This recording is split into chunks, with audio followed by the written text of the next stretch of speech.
Derivatives trading involves substantial risk of loss and is not suitable for all investors. Past performance is not necessarily indicative of future results.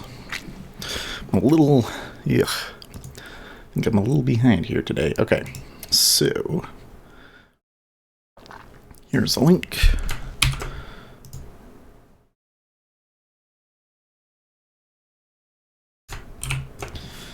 And so you've decided.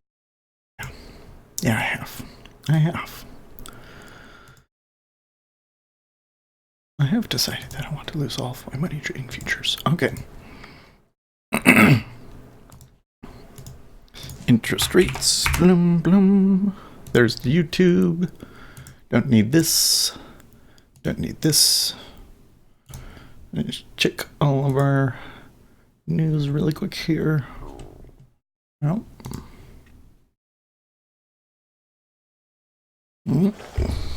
Need to renew my weightlifting subscription.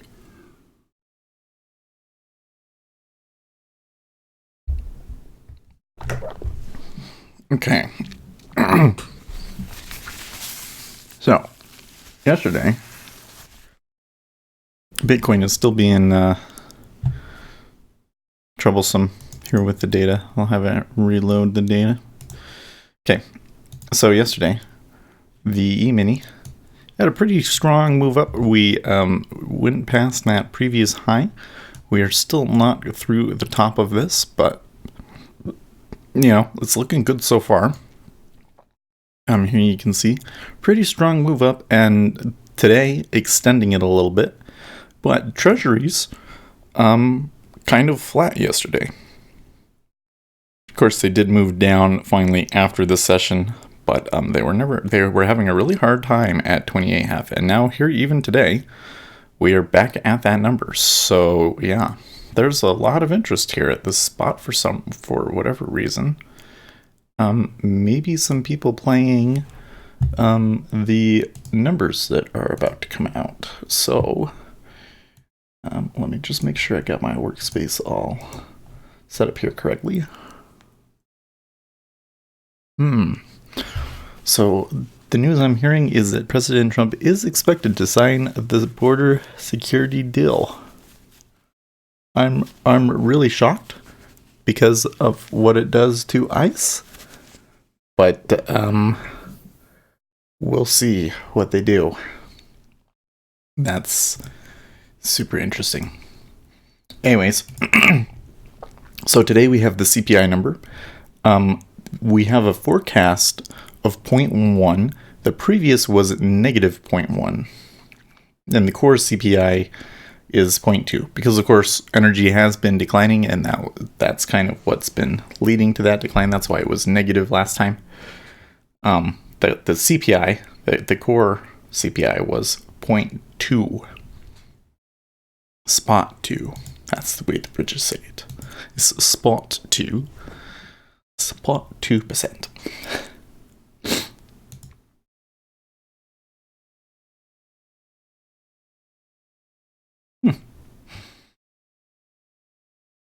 This guy in a Facebook group is having a problem with NinjaTrader. Nothing is showing up on his DOM. Well, he does have an instrument set up and everything, and it shows his chart, but it doesn't show him the DOM. And he has CQG. Well, I can't really explain that.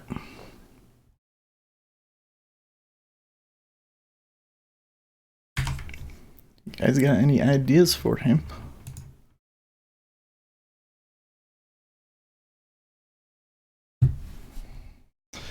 Well. Anyways, we got 1 minute here.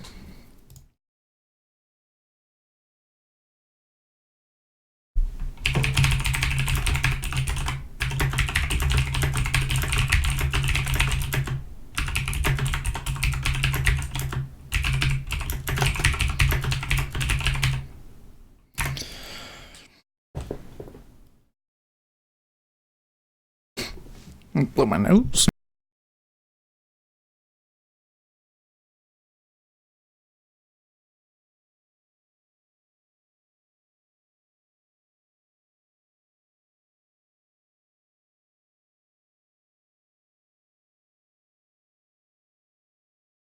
A big iceberg at 28.5. Well. Okay, here is the number.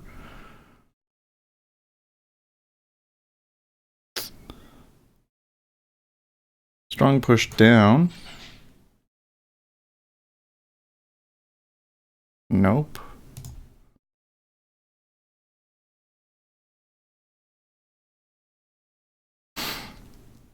Okay, 2.2 versus 2.1. I wonder why they're being slow.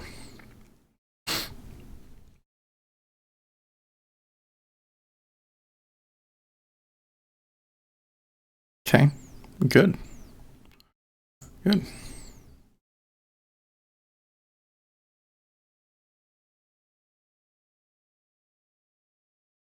Fine.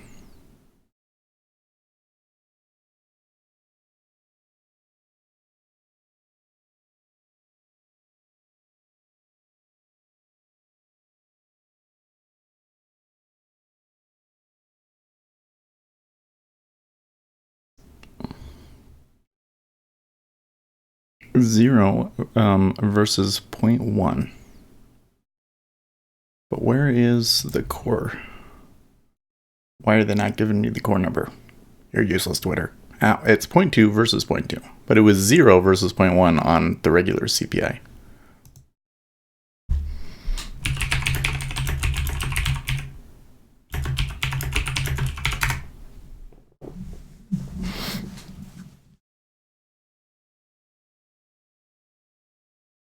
So that means that what we got there might be it. See them pushing back up now. Definitely did the right thing taking it off there at 26. The E-mini did have a little bit of a drop there, but it's unclear where it's going from here. Well, somebody wants to sell it. Somebody wants to sell it for some reason.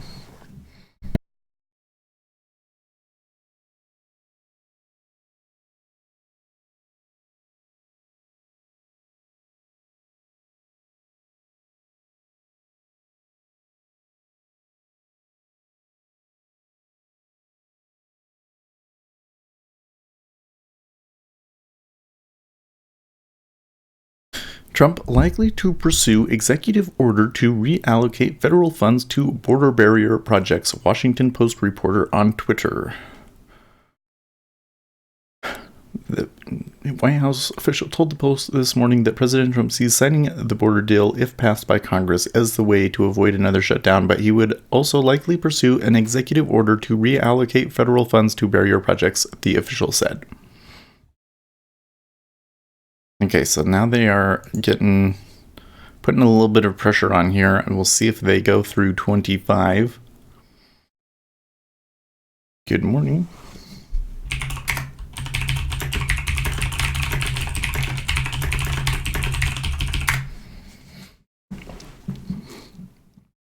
I'm just not convinced here. I mean, yes, the headline number was under expectations, but that's because of oil. It's the core number was in line. That's the consumer number. Now, the CPI has been kind of ignored by the market lately. Yeah.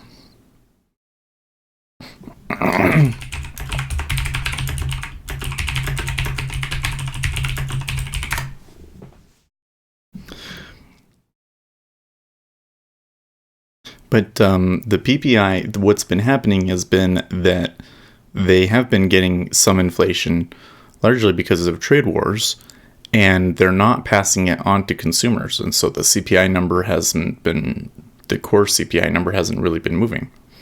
So CPIX energy has not been. The Twitter was a little slow with that number.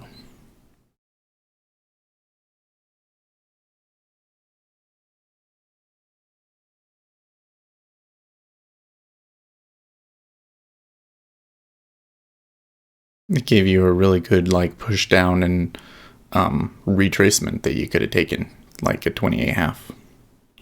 But we missed it. It was not quite fast enough.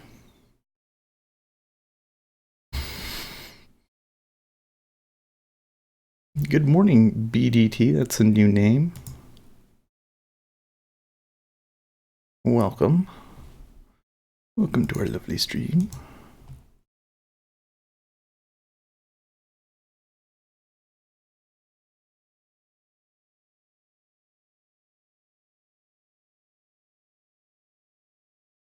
Okay. Well, there's a decent amount trading there at 25. What's Alligator gonna say here? The 5-year really moved down too. And well, I must not be reading that right because my spread indicators do not say that we moved down. They do say that we moved that. How come I'm not seeing this? Oh, okay, I am seeing this. I am seeing some flattening in the knob. Some flattening in the knob. And in the FYT, oh, is it doing it as well? Do I not have... that's confusing. Spread ZF, ZB.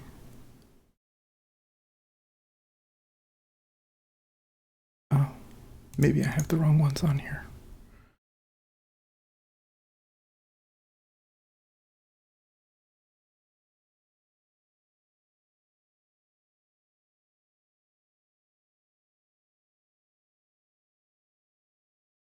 We want ZF, ZF, ZN,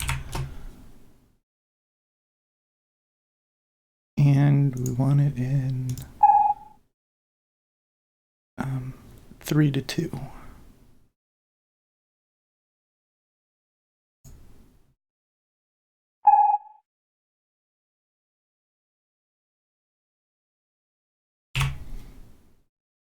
There we go.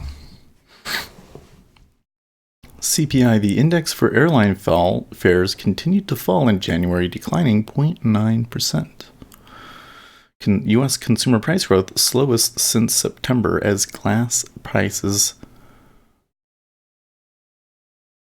plummet. Seems to me recent expectations were softer than consensus. I guess it could explain the last day's slowness, and now these buyers are puking.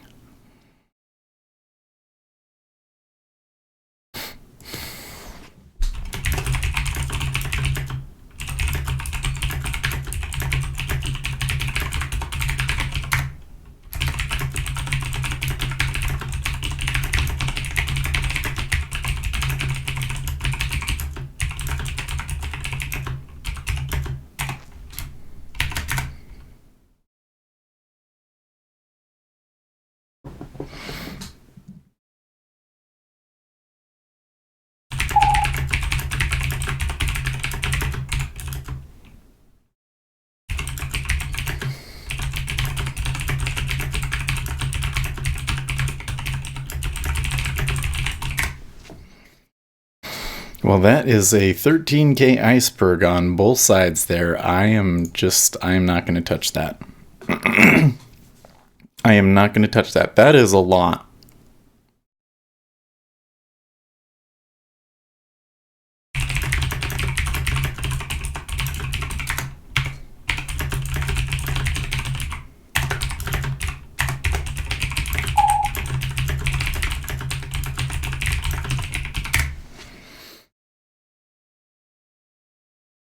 White House spokesman, looking at every option possible to get full funding needed to build Trump's border wall. Etzel says that the airline is the only outlier he sees. Hmm.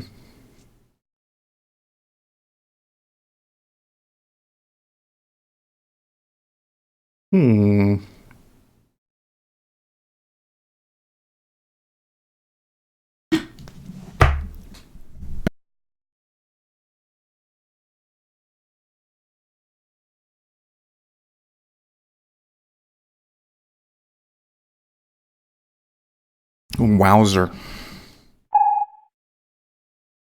Block cell.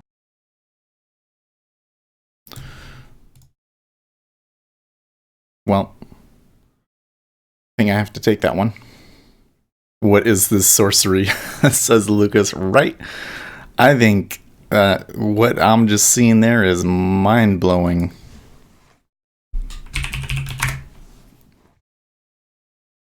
That is not, you do not, that I've never seen anything like that.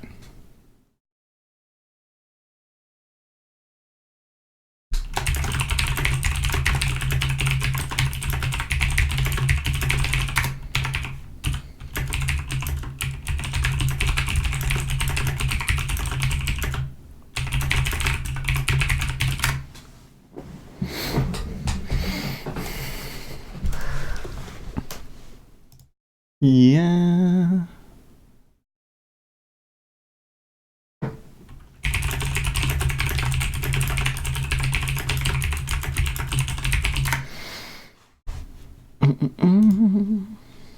Okay, well that 24 is not pulling away at all. 3702.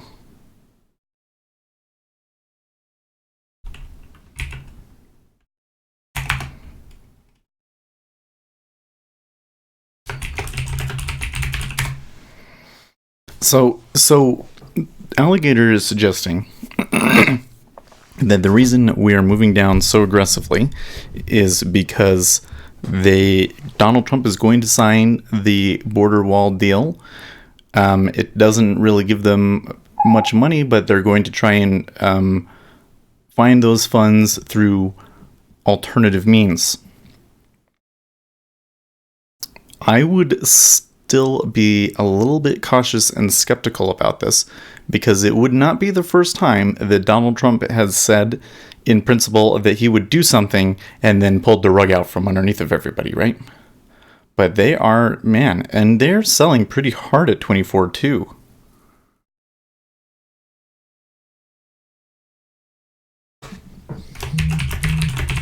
Block cell.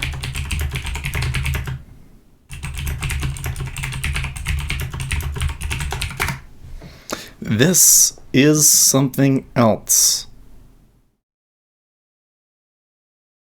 And they blocked. This, man.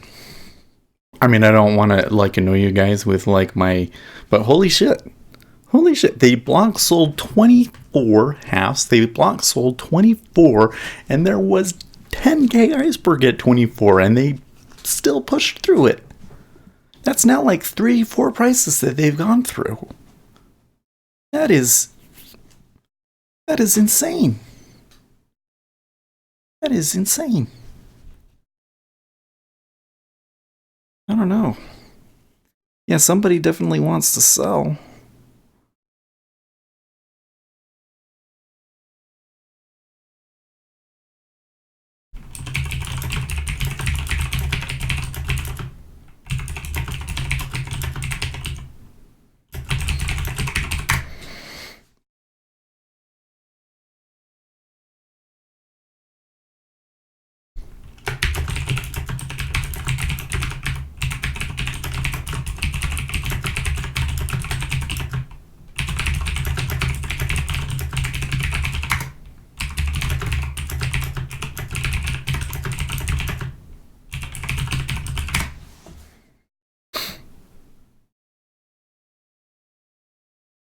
Mental note, don't fade this.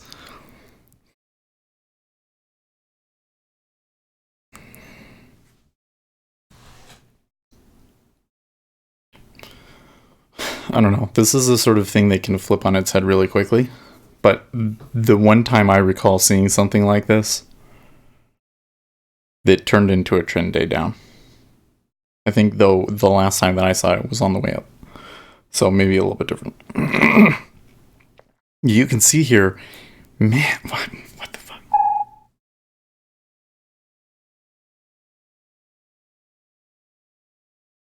White House says final U.S.-China trade deal depends on Trump-Xi meeting. rent inflation lows since January 2015. Well, that's good because rent is way too high. Everything that I see on my Facebook, like I have a lot of river friends and kind of younger millennials. They're still in their 20s and are renting. And the thing that I'm always hearing is they've increased my rent again this year. And the amount that they are increasing it is like, I can't believe that they're able to do that and people still pay it. It's like you go in for like rent, you get a place that's like $1,300, and then they increase it like $200, $300, $400. Not even kidding. That's crazy.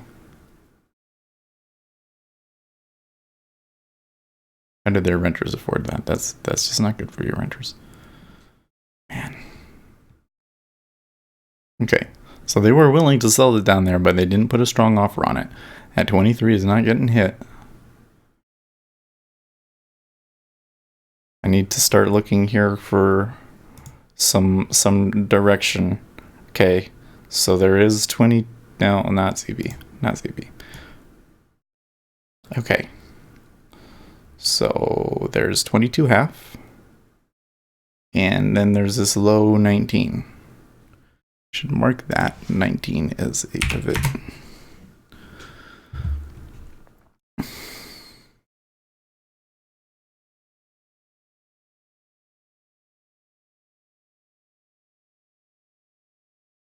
Fine.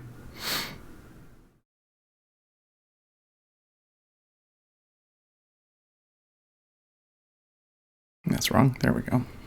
It's kind of weird how Jigsaw's profit window updates, because it said there that I had 3 ticks and then it just all on its own went up to 4 ticks.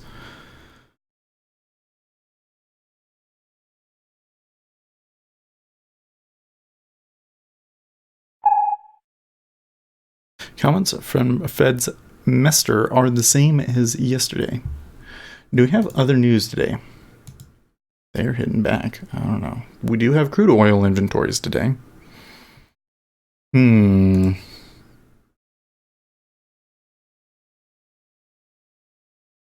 know, guys.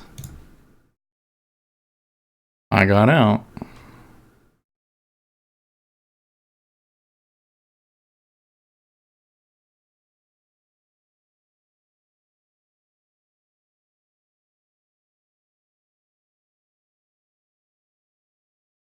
If I see them hit into the 23, then maybe I will take it. Like that. Then maybe we could see 20.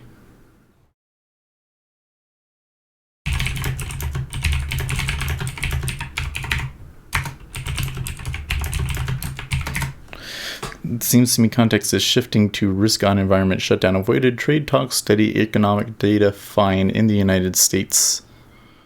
Yes, I don't see a big order in, well, I do see one at 10. Yeah, I do think that the trading mood in general is better.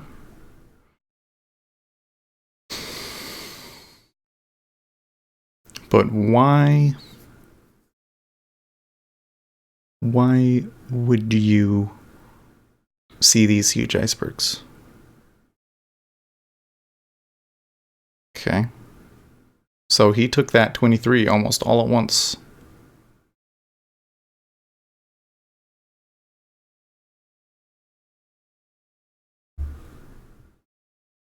I don't know if we'll get filled at 23.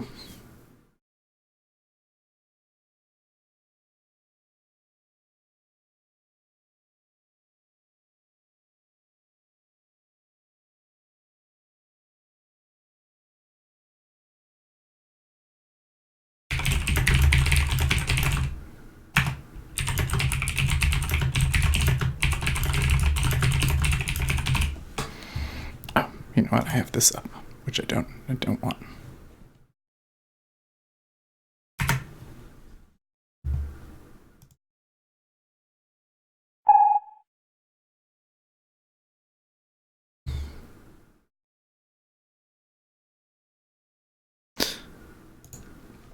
Spanish Prime Minister calls cabinet meeting for Friday ahead of expectations of a snap election.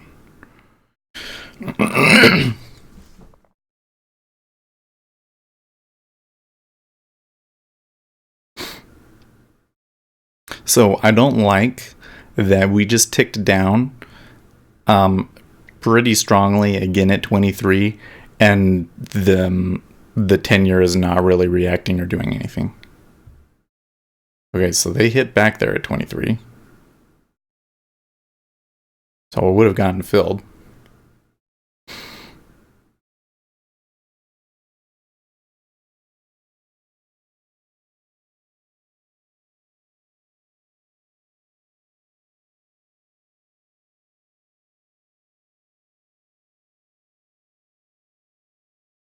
Now they're buying ES.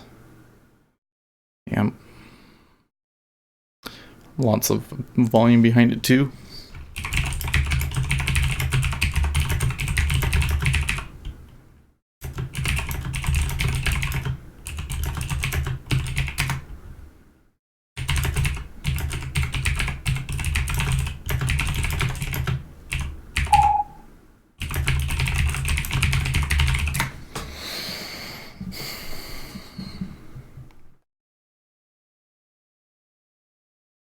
This could be a really bizarre trend day.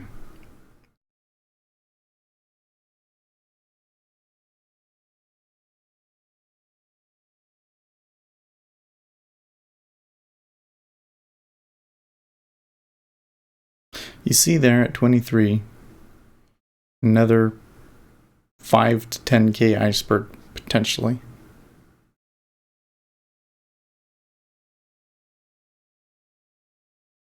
Okay, now they're hitting it at 22.5.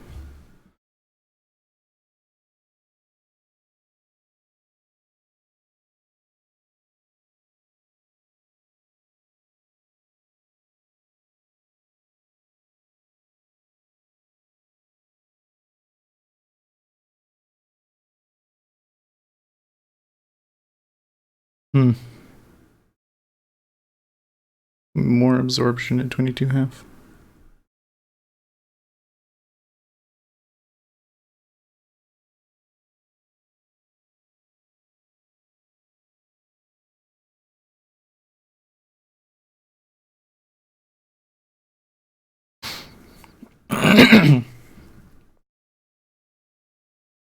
Lucas says he is short 23.5 and probably going to hold this.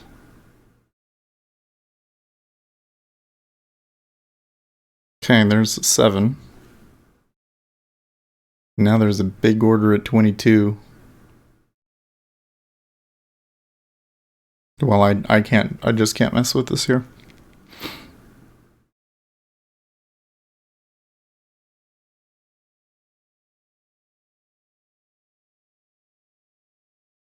Nope, I have to take that one.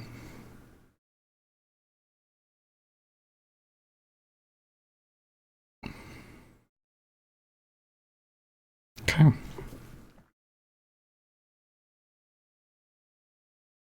That's the level break setup right there at 22.5.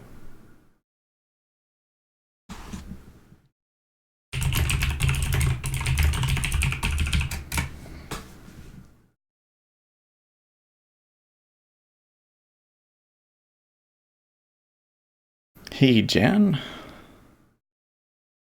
Well, I hope you're doing well. We got 2 good trades in there. Probably could have taken more on them, but this is a really unusual market. And I think even though this could turn trending, you know, if this is what we think it is, then there's going to be plenty more opportunities. So I don't think it's unfair to be a little cautious here at the beginning. But I am seeing a level break here. And considering the action that we've had to push us down here, I'd say it's a pretty good possibility, pretty good probability that they're going to push through 22 even. And when they do, if they do, it will be quite spectacular. Or it tends to be quite spectacular.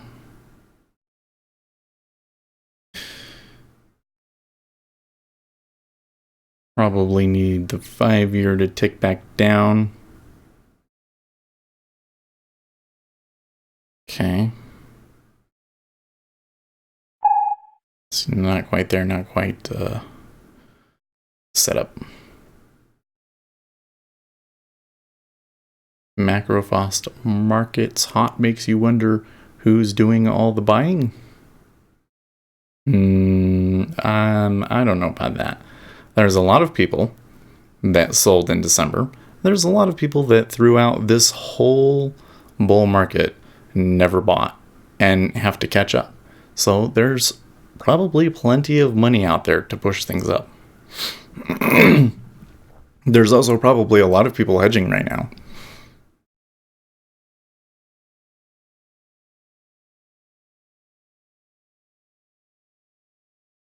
And you could be having so they started to stack to 3K and then they hit it again, but they're absorbing it. Something else that you could be seeing is you could be seeing very large short-term traders moving the markets down and taking a lot of profits as they go. If you're somebody that could actually hold 10,000 contracts, you could, sell some at 24 and then buy some at 23. And then you would end up seeing big icebergs at both of those spots, Buy call options on single stocks ahead of events for leveraged upside exposure. Goldman Sachs strategist Catherine Fortney. Goldman with today's Finance 101 lesson. Okay, well, there is big size here at 3 levels in Xian and a level break. So normally you would see a level break like you would get down to a key level after a strong push down. You would see a lot absorb on the offer, and then eventually that offer will puff itself up to 3, 4, 5,000, and they will buy everything, sell. They will sell everything at 22, and then you might see, if they do pull the level break, some of these prices pull.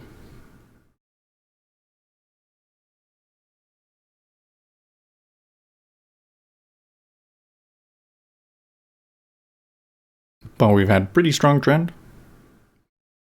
So it's a pretty good probability, about 60%, that they're going to take it.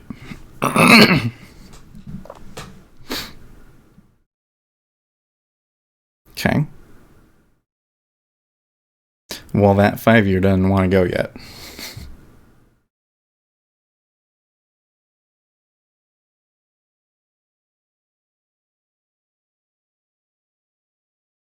But they've got 11.5 and 10.5 in the 5-year. So even the 5-year's got plenty of room to run until it hits key levels.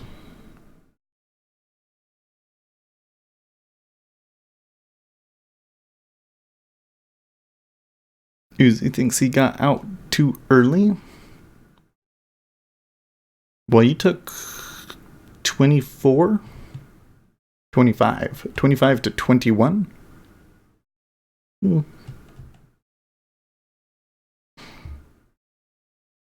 Alligator saying it looks balanced.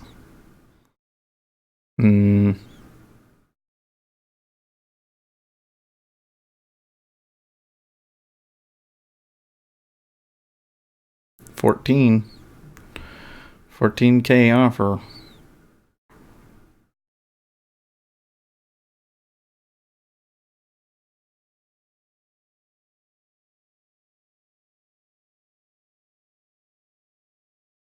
No strong bid on the uptick. The 5-year, though,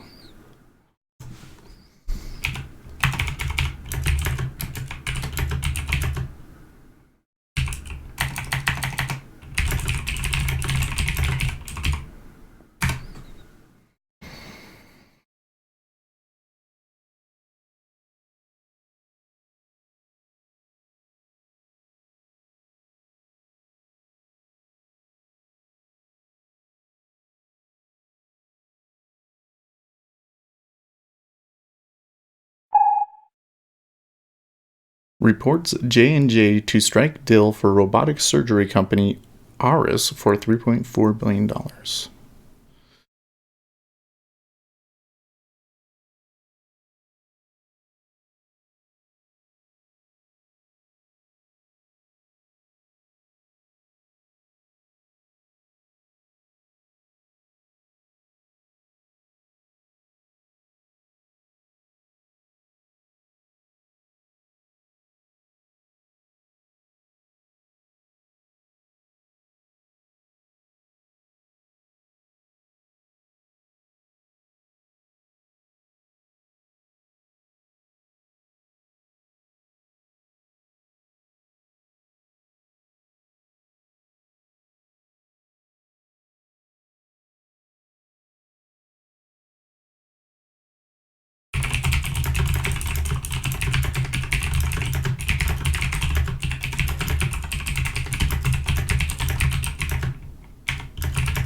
Okay, well, the bid is stronger than the offer now in the 10-year. And 12 and 3/4 is looking like they do want to turn around here a little bit.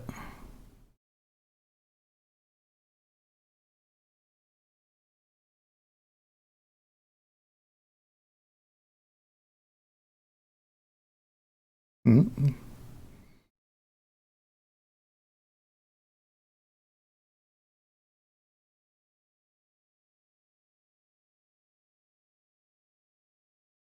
Okay, offer's starting to thicken up again. There's certainly a lot more interest in selling it here with market orders than there are buying it. I don't know if these, if you want to sell, these guys really think that they get filled.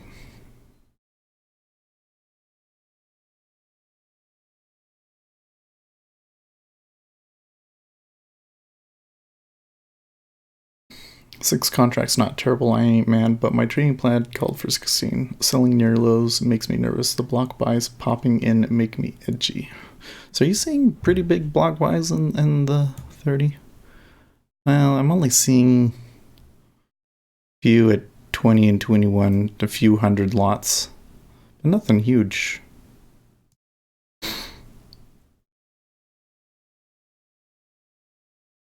There was a couple of block buys there at 22.5, so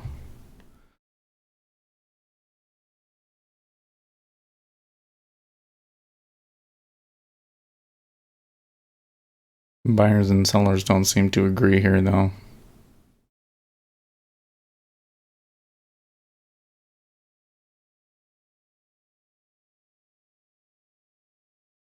Might depend on what the ES decides to do.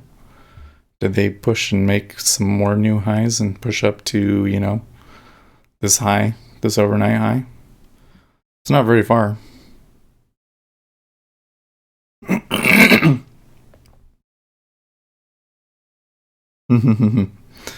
alerts turned on and hear that shit and shake a little. Before I, was on the squawk. Is that what I'm calling it now? The stream. Before I was doing the stream, yeah, when I would hear that block buy come through, that would really scare me. It was always startling.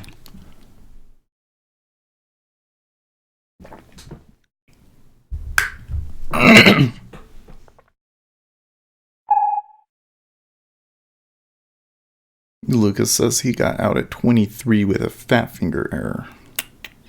U.S. reportedly wants to put automatic tariffs in place to keep China in line with any trade deal. Okay, that 22.5 is now saying that I'm going to be 6. Yeah, I kind of have turned into a squawk, haven't I?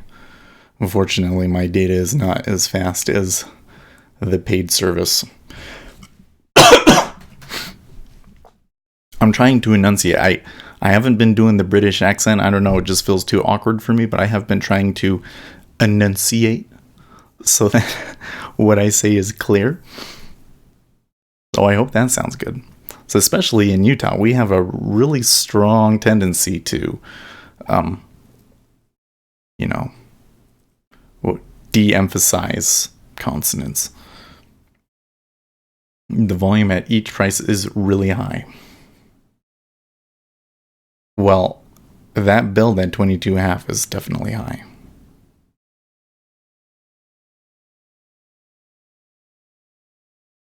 That is not necessarily what you want to see at your price, right? I don't know if you can take that as a reversal. You could still see a level break. Sheesh. Like they're hitting into 23 and they're still absorbing a lot of contracts. So you may have somebody still wanting to go short here. I don't know. It's pretty extreme though. Okay.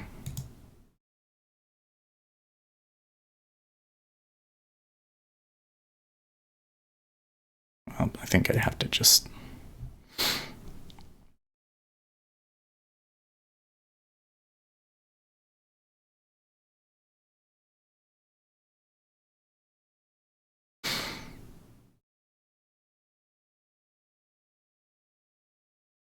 might have called the bottom.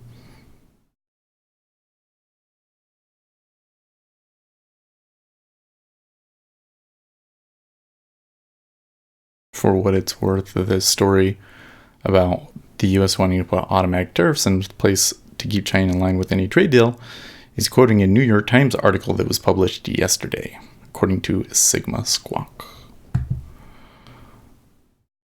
And I need to add them to my list here.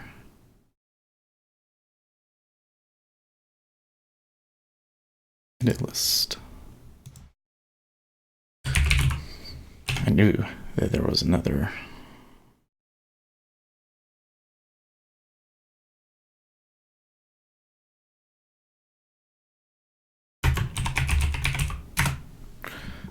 There we are.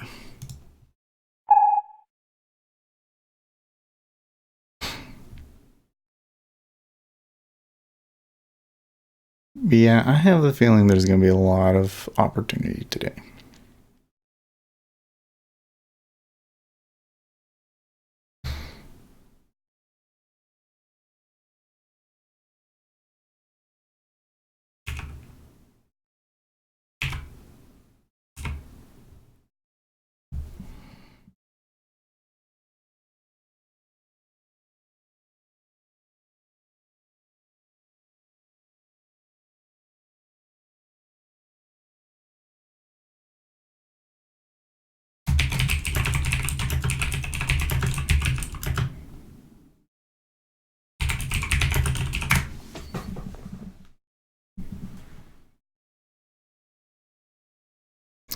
$10K bid, you don't see that every day, guys.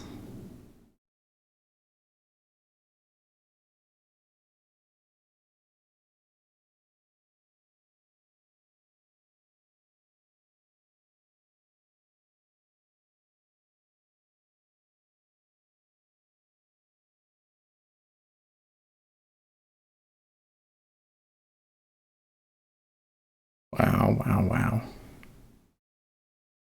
This is just nuts. Absolutely crazy. I have absorbed 14K, 10 to 15K every step up here. How far could they go? There's quite a bit stacked all the way up to 25. And then after 25, there's a little bit of a liquidity vacuum between 25 and 27. It's hard now to look to sell at 23.5 again, not knowing what size I should consider for that level to hold. I don't envy you guys in Xeon. So much liquidity and volume, hard to know what to do. Well, it's all relative, right? Sometimes when you see a really big iceberg order, that is a signal to get out. But because we've been doing 10Ks today, you'd have to see more than just a big iceberg. You would need to see a little bit of movement. And because it's moving so much, you can kind of use a little bit of a a little bit more price action in this. Mester, US probably a little bit beyond maximum employment. Fed would use its tools to address economic downturn. That's a lot of KS. Well, yeah, a lot of Ks. Yeah, gotcha. Okay, tick up again. That time only 37.50.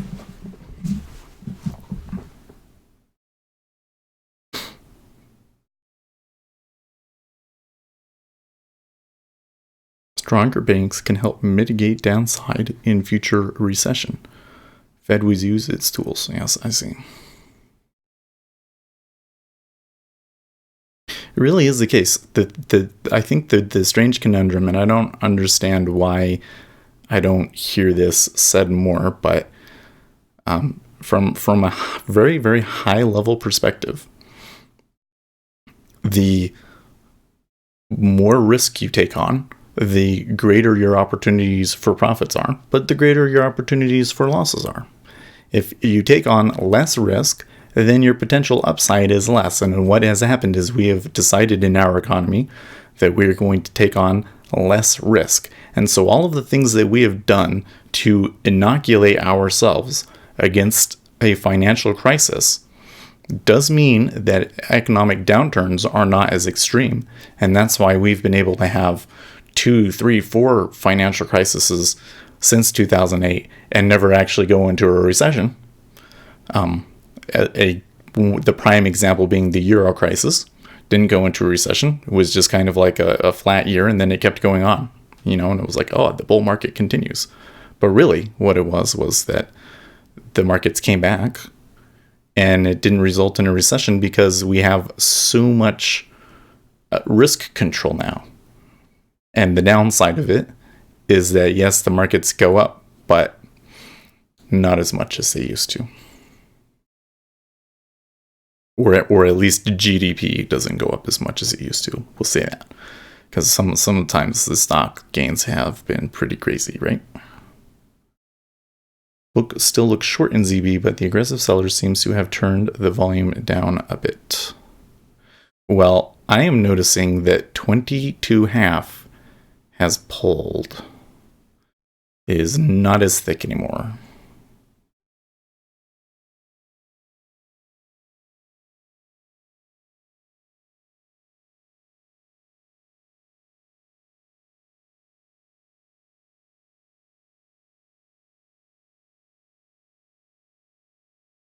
Vanguard said they were expecting half the returns than previous years from now.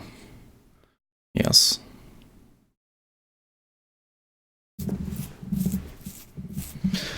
It's a problem.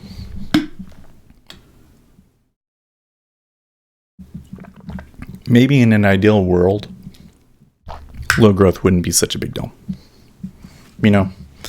You can't grow at a huge clip forever, right? At some point, you're going to run into some sort of a bottleneck, whether it's a technological bottleneck or a societal bottleneck, or maybe even an environment resources bottleneck that's going to prevent you from being able to grow as quickly as you used to, right? But that's a problem in developed countries because they all have entitlements that are relying on that growth to keep the entitlements going.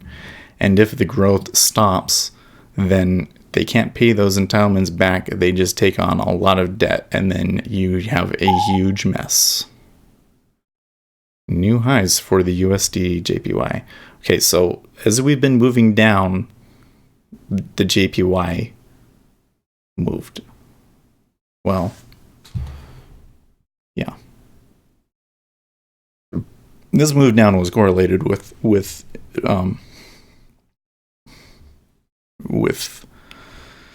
currencies.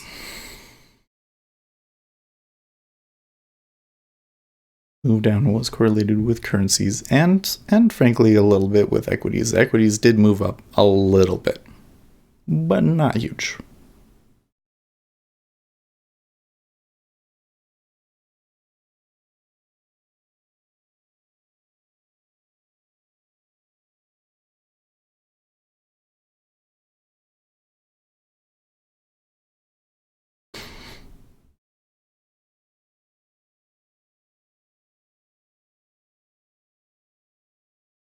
Type stop, it's either going to drop or not. The E-mini.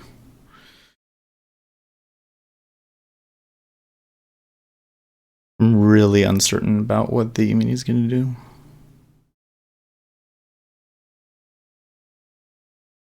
I feel like it should have moved more. You know what I mean? Like what we had happen here in Treasuries was pretty crazy. And the E-mini was having pretty strong volume in there. But they didn't actually go. And they might do something really crazy on the open. So we gotta be careful here, because I don't necessarily want to be stuck in a trade, waiting and hoping for a profit over the next 15 minutes before the E-mini comes and have that big uncertainty over me, you know? I just have this little this stop limit here at 23, just in case that they actually decide to go for that order.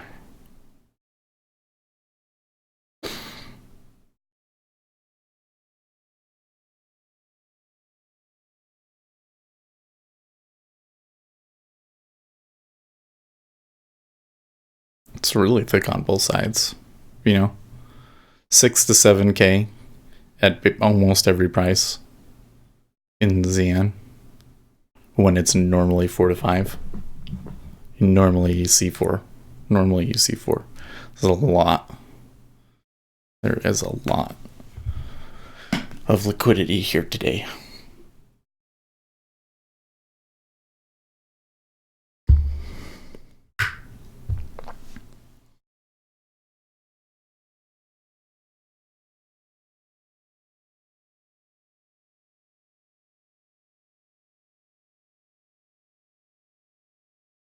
Some of that action that we saw down at the bottom may have been the shorts trying to get out.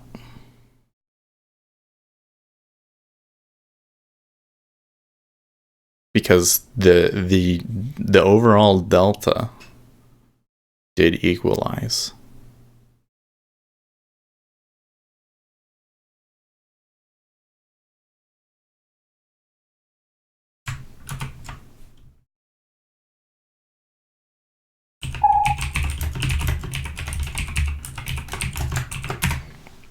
Fed's Bostic. It was time to put our policy on a more neutral range.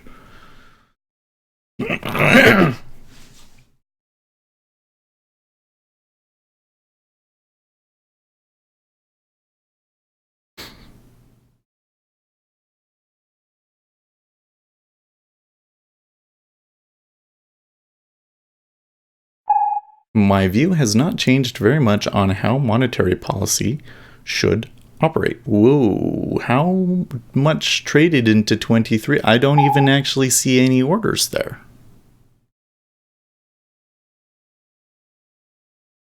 Okay.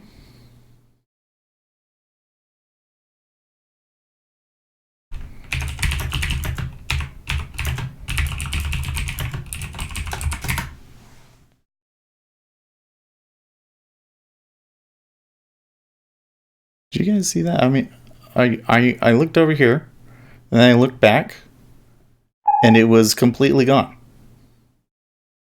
Don't need to rush to get to neutral. We can take our time, says Fed's Bostic. I would think when you have a scenario where the bids are thick, waiting for sellers, but buyers aren't hitting the offers, you think it's safe to assume it's profit taking on shorts? I don't know. I think in that situation, the reason why I think that was profit taking is because it was just such a strong move down. and the overall delta's equalized. That's the main thing I saw that made me think, okay, maybe somebody took a trade and they're out and it's over. Is like, in my head, if you have a point, where's my thing? I always have to close my Epic Pen because it doesn't play nice with Apex. And when you have a point like this, and then you have a strong move down, and then it equalizes, that to me means that you have the same number of people in the market now at this point. So people took their trades and then they took them off, or they got stopped out.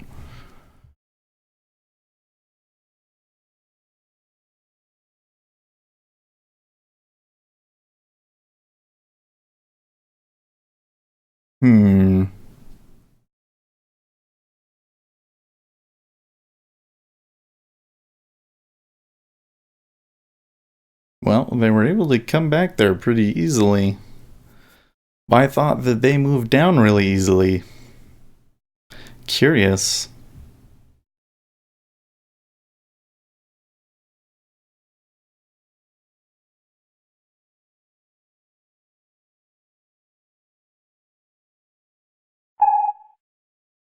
Feds Bosick, one more increase for 2019 is my projection.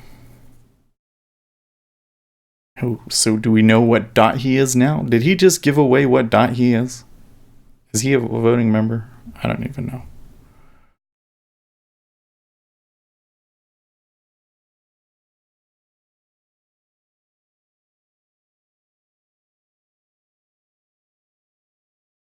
Wow.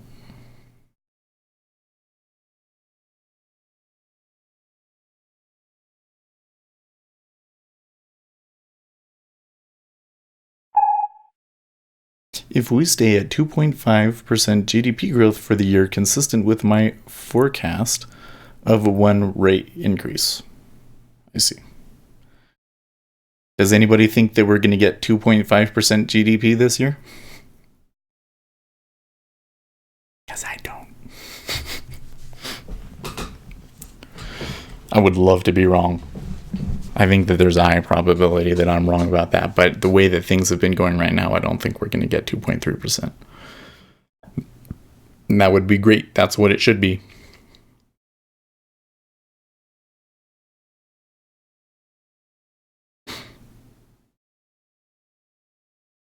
Okay, it goes offer again at 2,600 to trade it down. And it looks okay in the 5-year. No, that 12 half is puffing itself up like I'm not gonna go.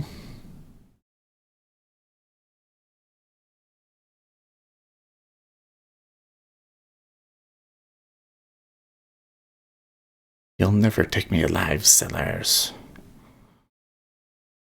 Yeah, okay, so that was a much stronger bid there at 23. Time frame is bad, so I'm gonna get out of it.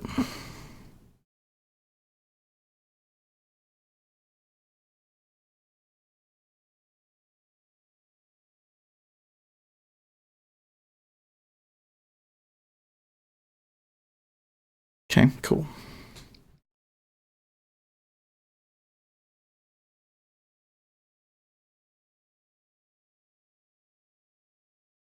It did happen quick. I'm pretty sure that there was an 8K there at 23 and it just completely disappeared.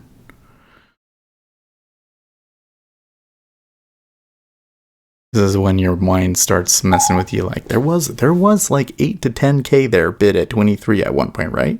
And then it ticked down and I didn't even see how much traded to push it down. There wasn't a block sell there though. Fed's Bostic has not come to a view on what size reserves Fed should carry.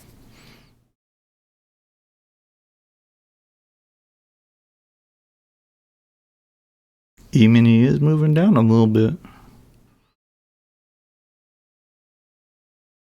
And Ace took a little bit of profit there.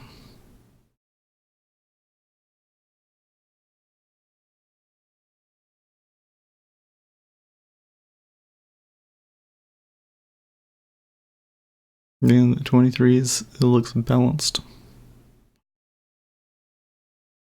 23 and 23 half.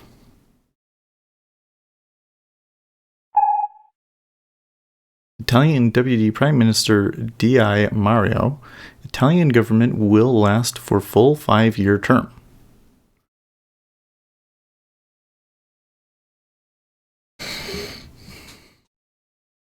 The Yemen is still going down.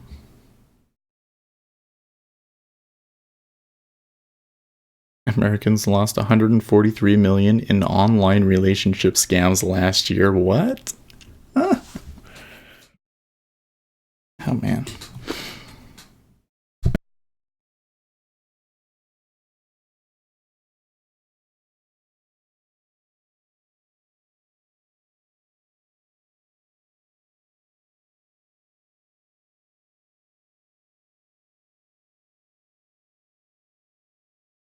Block cell.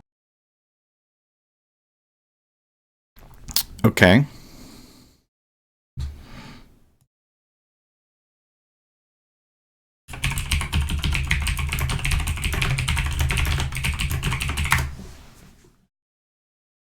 Hmm. 3K. Exactly at 23.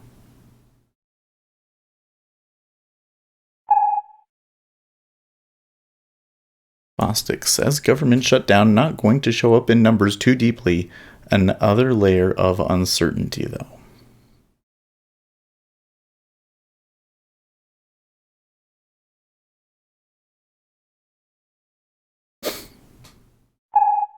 Brazil, Bolsonaro discharged from hospital.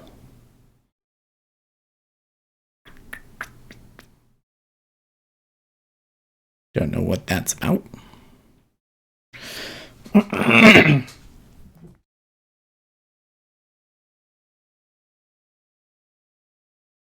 It's like the dry air is messing with my nose again. Like it really itches. There's nothing in there really, but it like itches like crazy.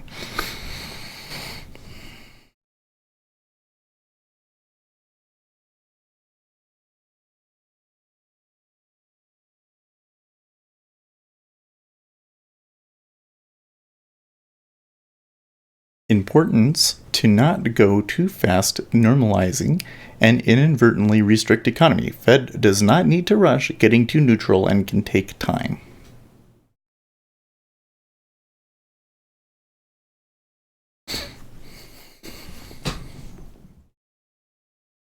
Pretty dovish comments, I guess.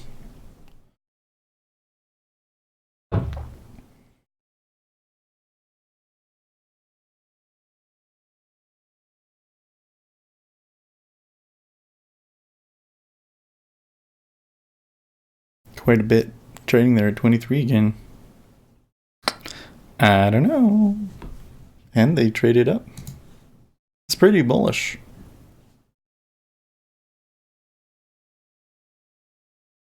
Other than that, we just had such a strong move down, and also that ZB is not back. Well, there's 5 ticks right there at 24. 24 is 5 ticks, so you get a 5 tick pullback in ZB. This could be just where you want to sell it, frankly.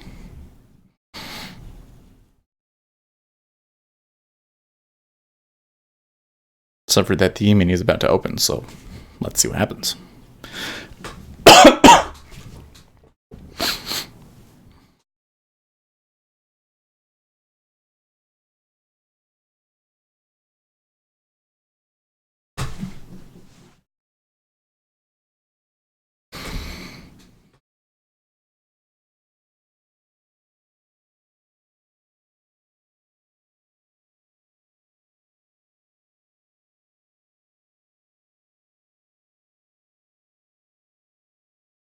Okay, here they go. It looks like there was quite a bit of buying there.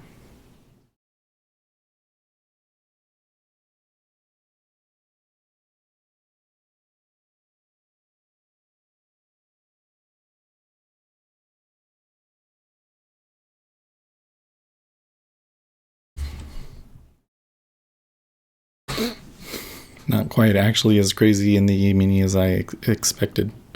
But they did just move up there, and we took a pretty good down tick at 23.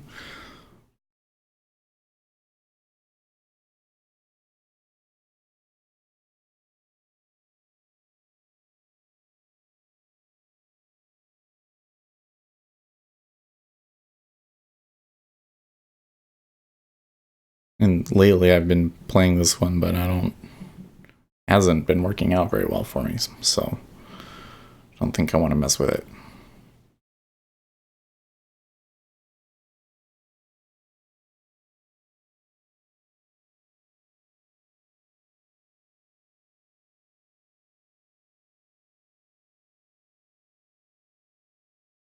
No, it's got completely out. Okay. Well, it does look like it's buying.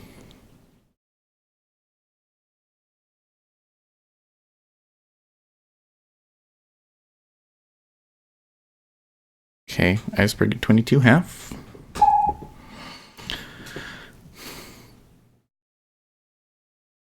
Morgan Stanley Global Head of Macro Trading, Prusak, to depart. Bostic says, slowdown in Chinese economy definitely significant. Eurozone slowdown also significant. Bada boom. Block buy. Oh. Block buy, you say?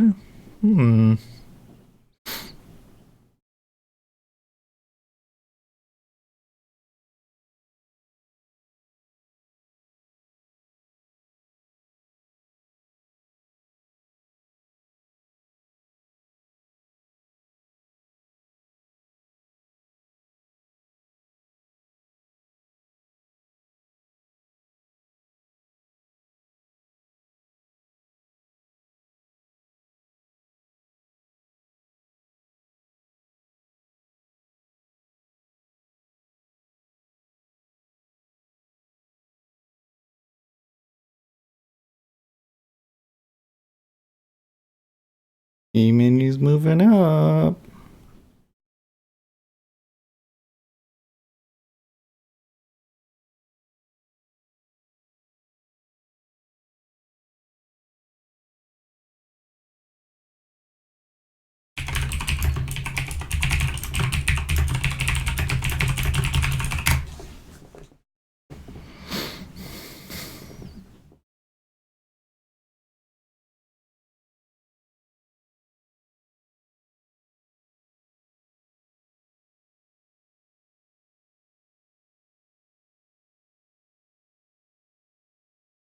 They're setting up this level break thing again. Nope. Nope, they actually did not.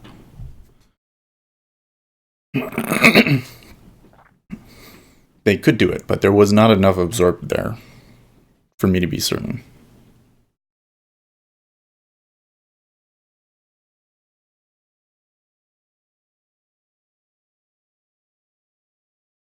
The way that the different instruments are lining up is certainly encouraging. Another tick down in ZB.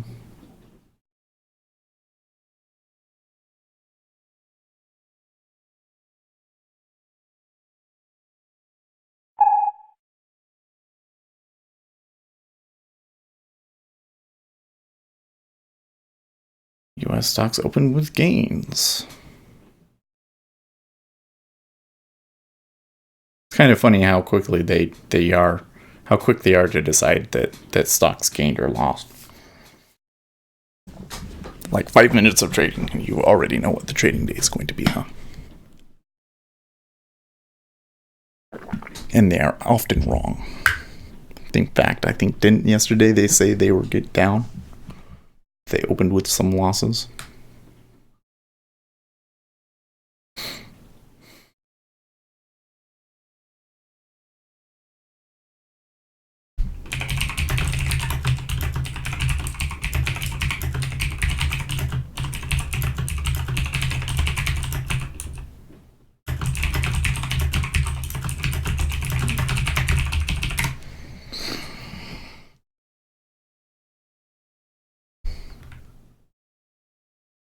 Lose. when I type, man.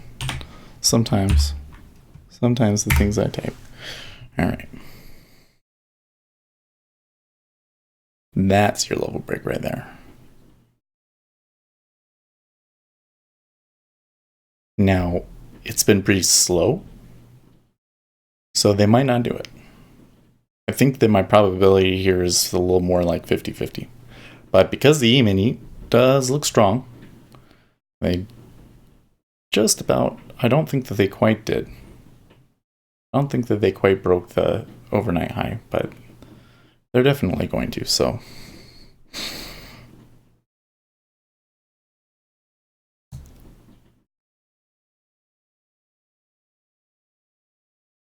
And from there, it's kind of like the sky is the limit.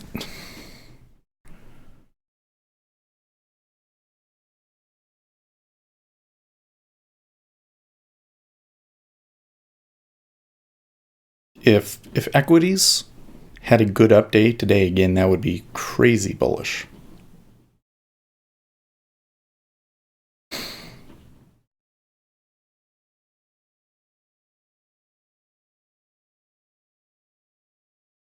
Yeah, I mean, it's putting the pressure on. They're just not quite going for it yet. Well, now it's at least flipped. They did it in ZB. Oh, they did it in the.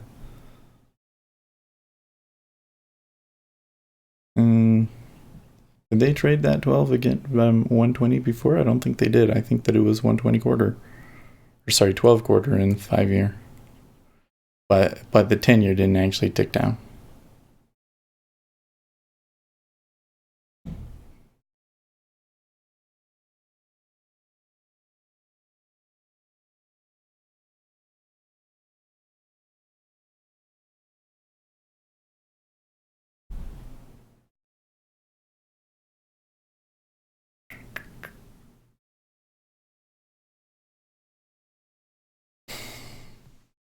There you go.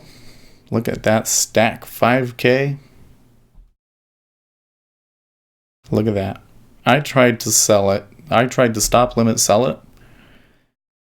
And I ended up 4,500 in line.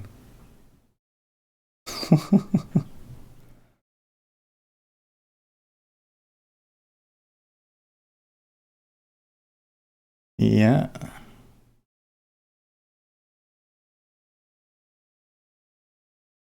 There goes the ES. I got plenty of good offers up there to go and try and reach.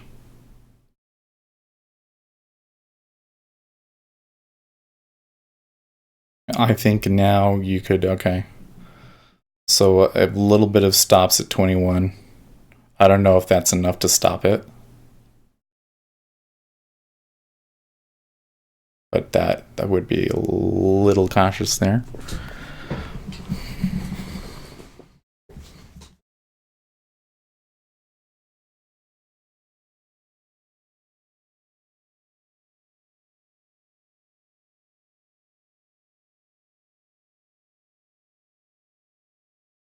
Oh, geez, Ace. He says, I just needed another point, so I went long at 27.53. He got more than a point.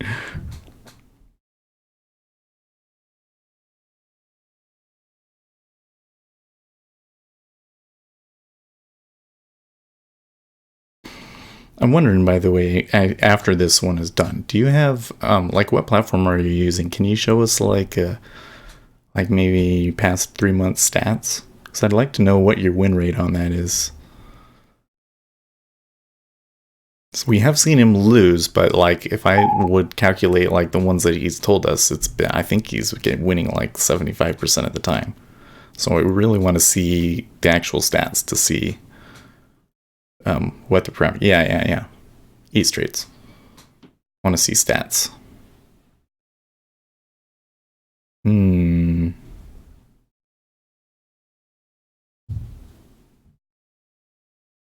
Holding that 21.15, like they gonna keep going. I don't think that 21 is just gonna pull out of the way though. Like there's this huge liquidity down there. I think that they're gonna want fills. I think that they're going to go into it, and then we can see what they do. I'll see. 3,000 traded into it, so it's not. They're not going to pull. So you would need another 14,000, and I can see to get to a new low in cumulative delta, you would need 10,000 contracts, so it's not quite enough. Yes, I want you and the IRS sniffing around. Well, yeah, that's what I'm saying. Don't put anything that would be identifying on it, right? I just want to see like, like the window that I show in Journalytics, right, where it has like the win rate and your average win and your average loss and all that stuff.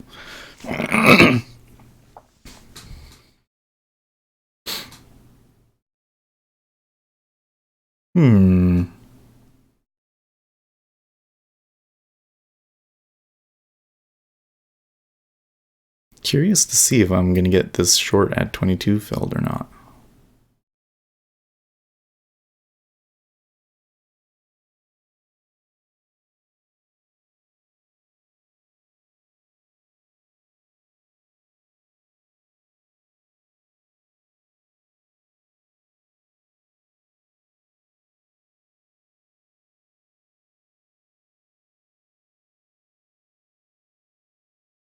I don't know how to track that data. Does Sierra chart keep track? I think so. I'm not very familiar with Sierra charts, but I'm pretty sure that Sierra charts does have a stats window somewhere. Because people have shown me before. I guess you'd have to ask people.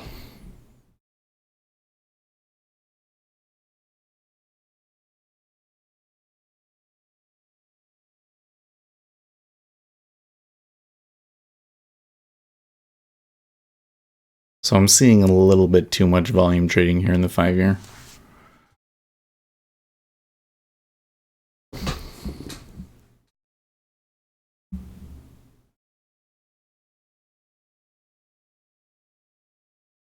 Ooh. Sounds like work. Yeah, there's just a window you open up and it will like tell you them all right away. I'm surprised though that you don't. So when you do it with your calendar, do you actually track what your win rate is?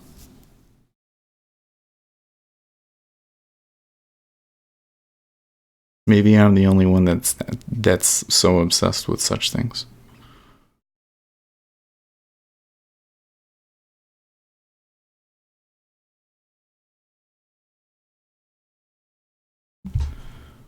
No.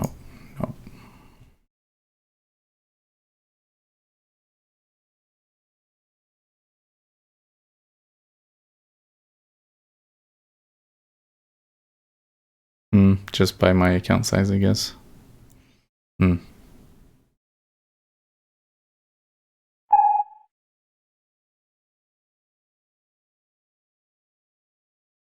Just another headline here saying that Donald Trump is likely to sign the deal.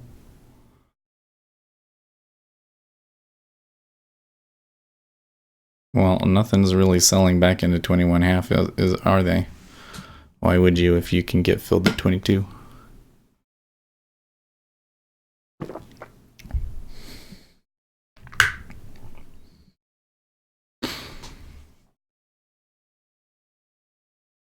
It helps having a buddy at the CME texting me. Funny.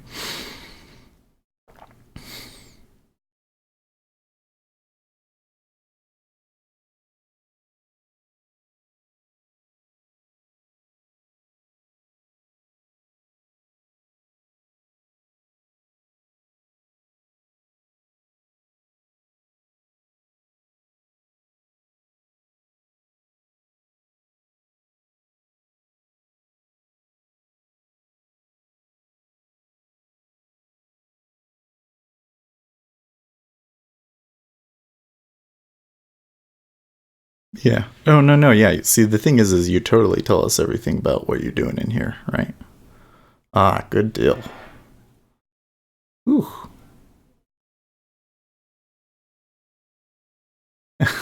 I am sit here with no one in real life that I can talk to about trading an ace over here with the CME hookup. Yeah, that's funny.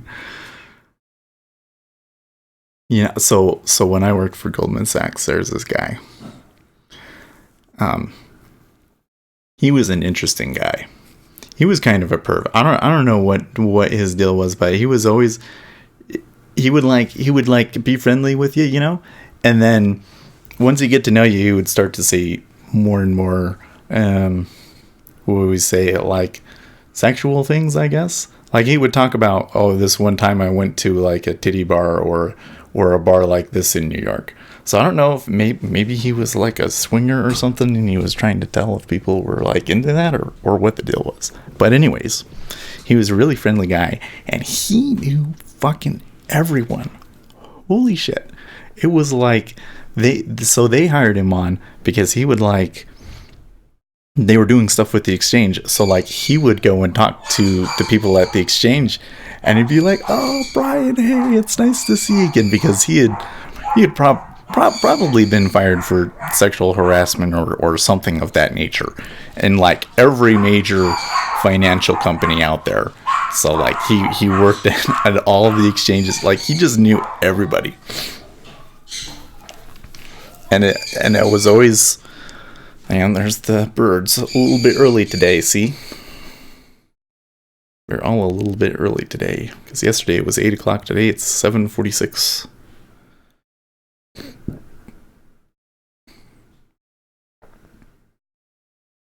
I always post my trades unless I've broken my own rule. Then I'm quiet about it. I don't want to teach bad habits like taking too many trades.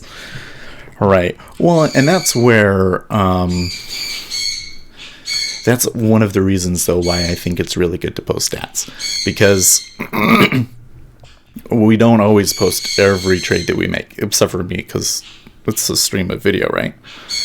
But sometimes we have a tendency to like only say that we're in a trade after we have a little bit of profit in it, and so the ones that we don't take, you don't see, and so then somebody new might get this impression that like, to be good, I have to be right every time, and they don't realize, that it's not like that, or they don't realize that, hey, Ace makes mistakes and breaks his rules sometimes too. No trader is perfect. I think I probably make a mistake, or at least at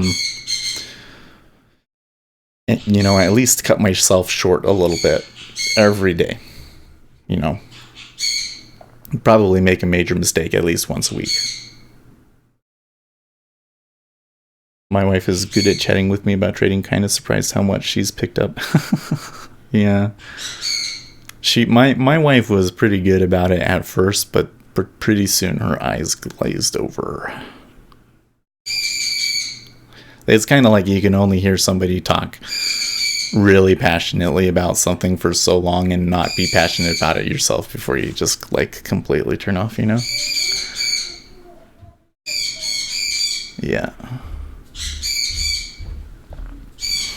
The thing that gets me is that this stuff is like between trading and politics. So trading, politics, tax policy, global finance, all of these things, like I try to pay so much attention to it, and like I think a lot about, okay, if they're proposing a change to the tax law, how is this going to affect me? What would I maybe need to change to it be more favorable to me? That sort of a thing. And most people just don't have a clue about any of this stuff. And it really, really bothers me.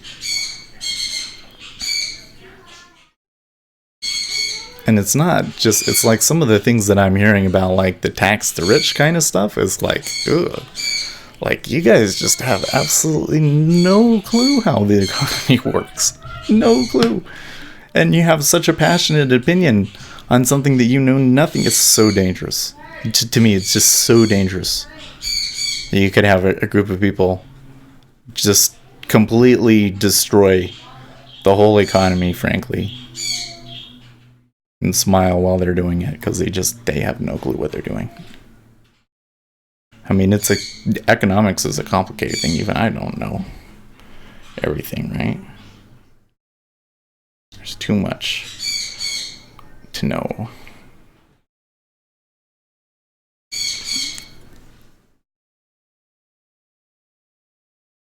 Well, I took 2 ticks there. It hasn't gone further yet.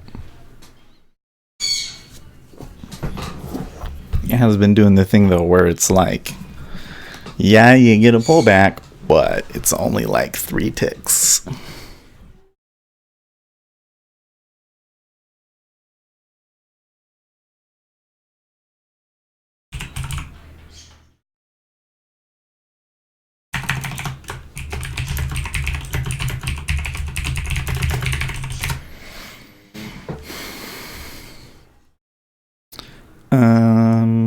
So how long have we been in this range? 1, 2, 3, 4, 5, 6, 7, 8, 9, 10.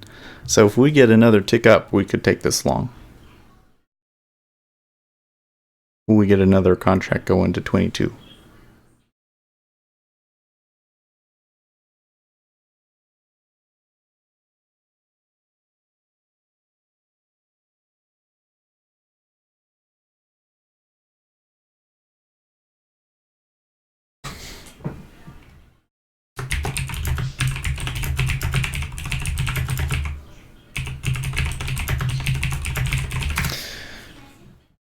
Breaking the rule was fat. Got another kid to get ready for the day. Yeah, trading with the with a kid hanging over you. That's hard.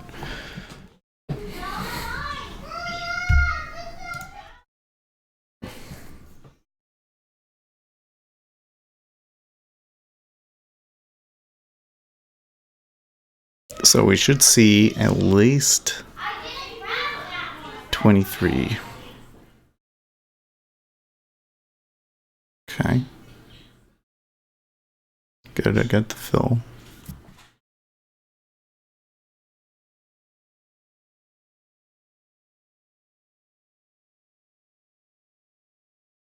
Trading with the dog in the room is hard. I bet that would. I mean, especially if it's a big dog. Okay.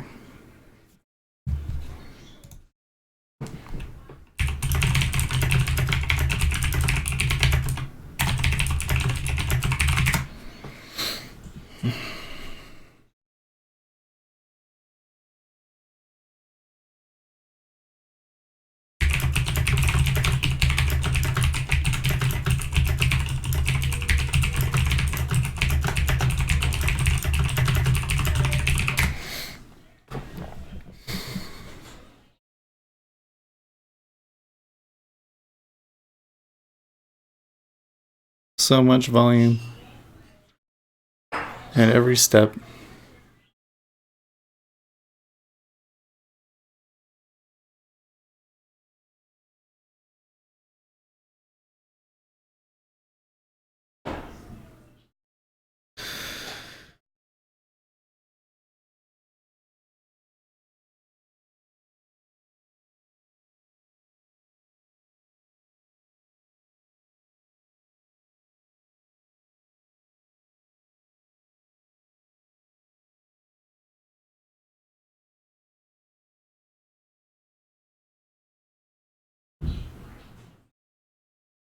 It's a lot there at 22.5. That 8K 86.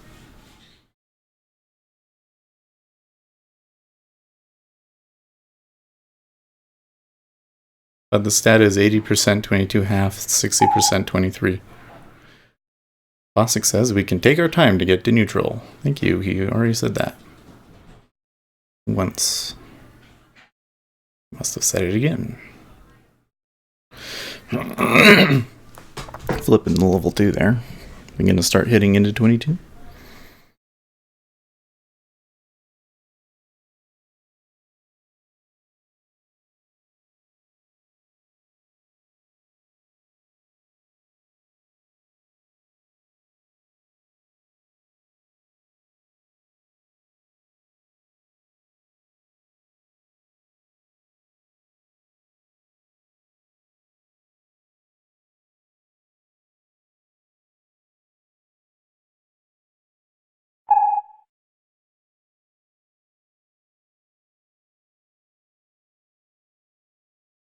Howard Schultz rips unrealistic and immoral Green New Deal. Wow. So finally.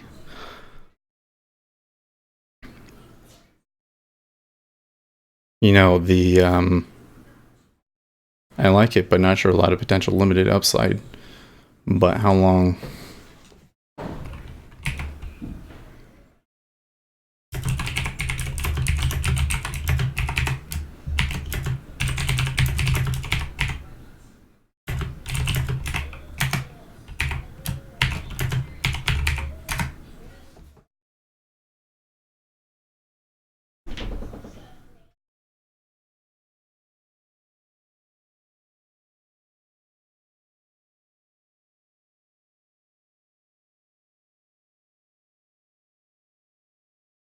Well, the E-mini is turning down.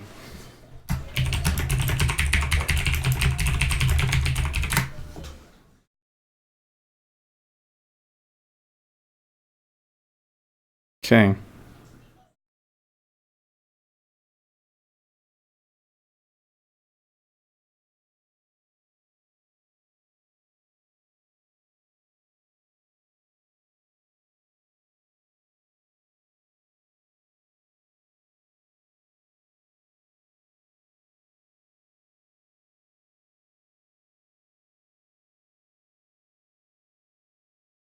Okay. So they're holding a reasonably okay bid. I guess because it's so thick that 2000 is not as much, relatively speaking. And though 2000 is usually like, we're good to keep going. But, you know, and under these circumstances, if you want to get to at least half of what the offer is, we need to get over 4K.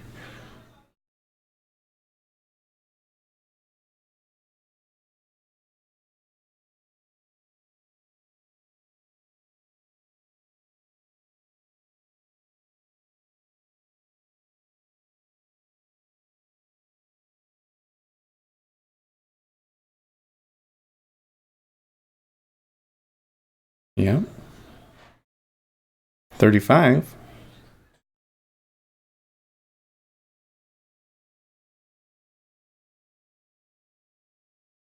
Couple hitting it. Now it's half. Since the 22.5 pulled to 7.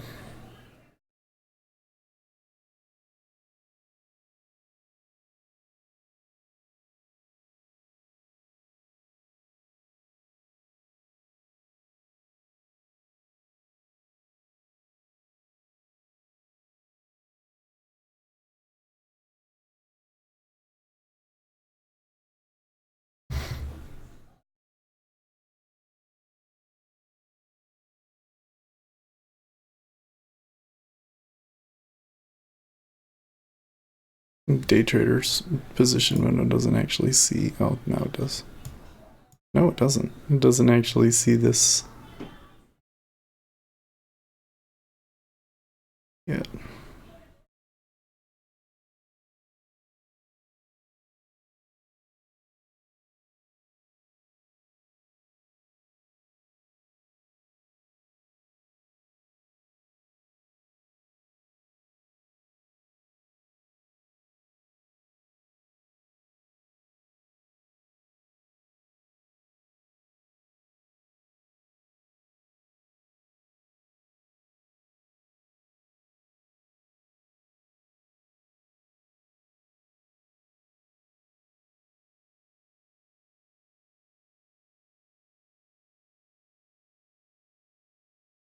$37, $38, $4.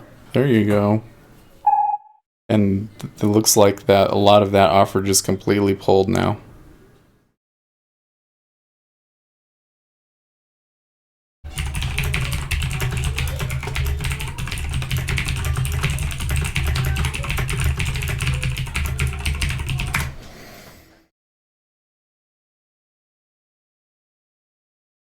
So 60% chance that it's going to take out 23 here, but I didn't take it because it's so thick.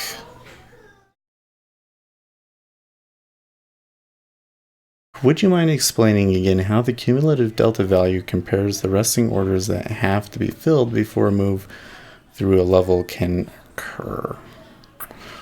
Yeah, so the way you're saying that is kind of confusing to me, but the way that I look at cumulative delta, I'm going to have to pull over to this chart because I have a cumulative delta over here on this chart.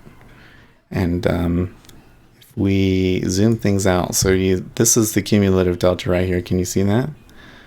I'll highlight it. This area right here. So do you see how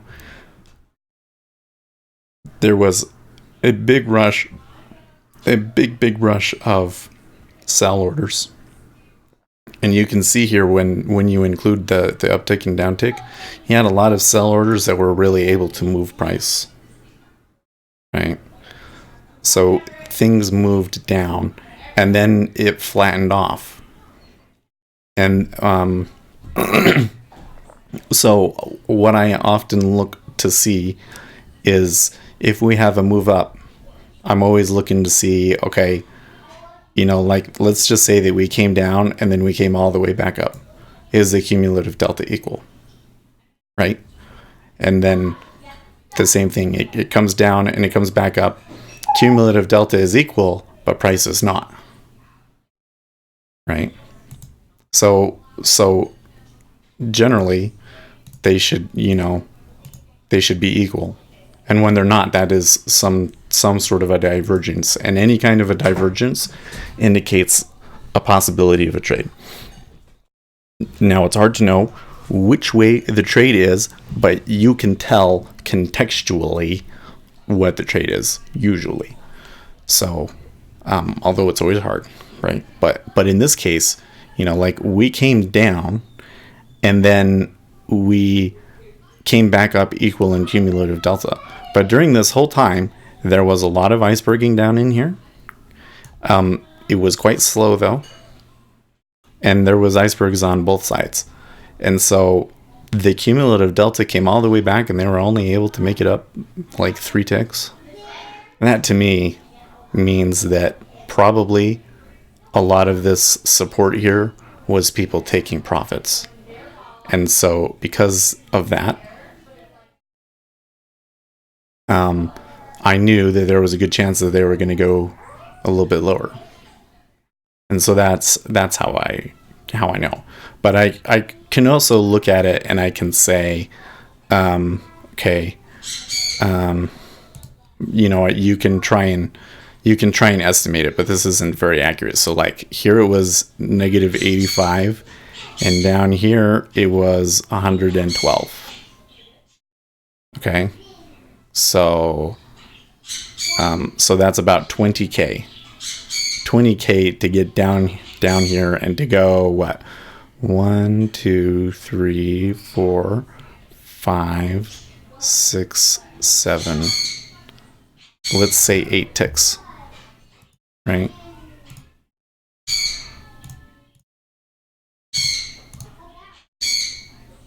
So that's going to be on average 2,500 contracts selling per price.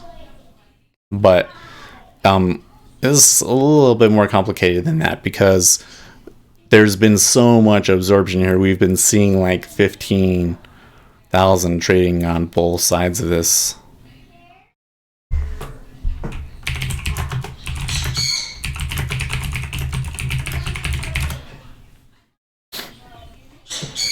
Anyways, if you're having a situation where it's only taking 10,000, where it's only taking less than 1,000 to trade up every price, then you can potentially look at the cumulative delta and say it took 8,000 contracts to move us here, and since we're moving up here on very little liquidity, this is how far it may actually go, if that makes sense.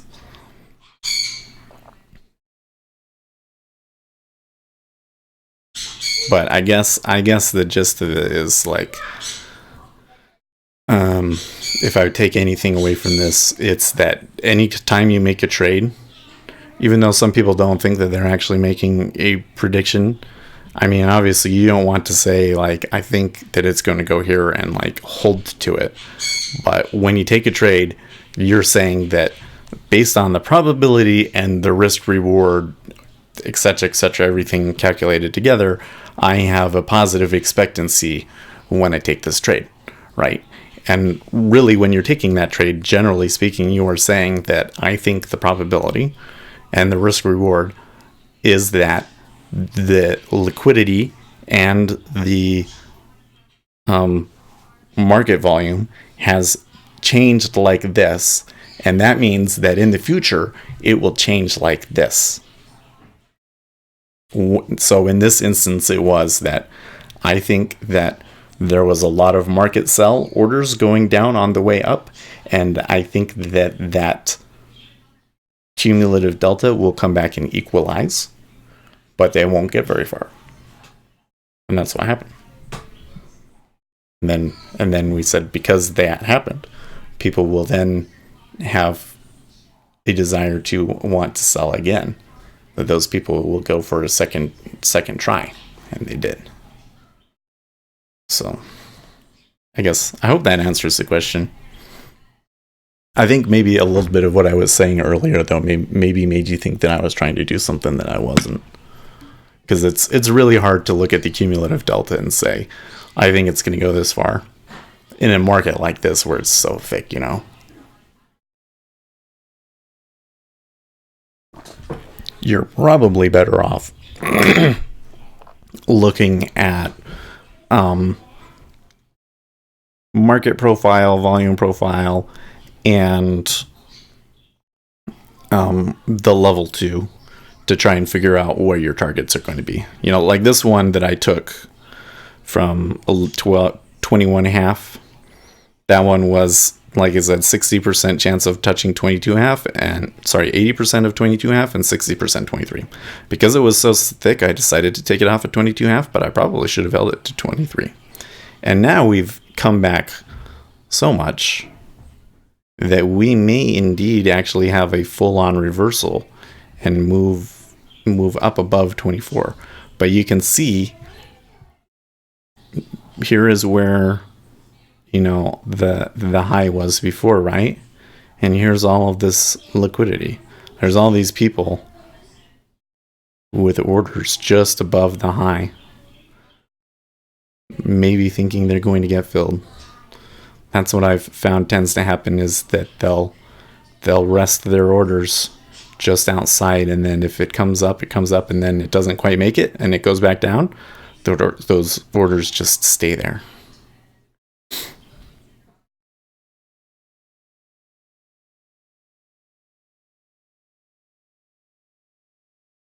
So, you know, that tells me that's a key level there. You know, probably our range is between here and 22.5 now, which is a big change from before. That makes me think that we're going to have a full-on reversal, but yeah, I was thinking there was some way of determining from cumulative delta if there was enough steam to plow through a level with a lot of resting orders. No. Well, the reason that it's so hard is because when you see the resting orders, you know, that's usually not how much actually trades there. It could be more and it could be less. So, and you got to keep in mind too that things don't just go one way, right? Because the cumulative delta is going to be all of these minus all of these. So you could say, yes, it's going to take on average a cumulative delta difference of at least 2,000 to be able to push it up. But, you know, being able to predict, you know, I see a 5K order there and I see a 5K order here. Which way is it going to go, you know? I don't know. I'm not responding to emails telling me to stop criticizing politicians in my TraderBuy or other venues. People have died for my right to trade facts and ridicule a government that is acting like divorcing parents. And we are the kids everyone should criticize and vote. It is a duty. Back to trading this kind. He probably said something liberal.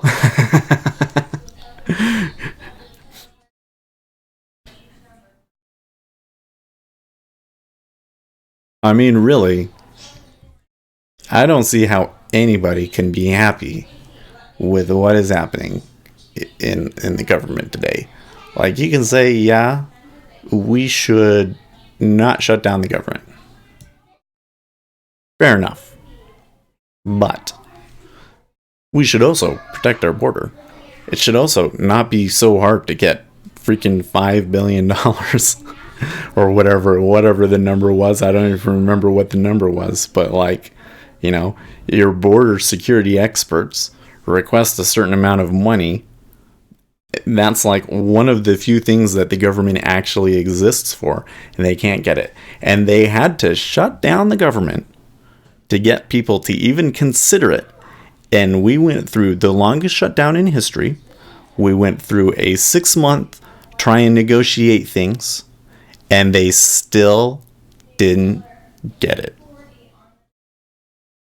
That, my friends, is fucking crazy. That one party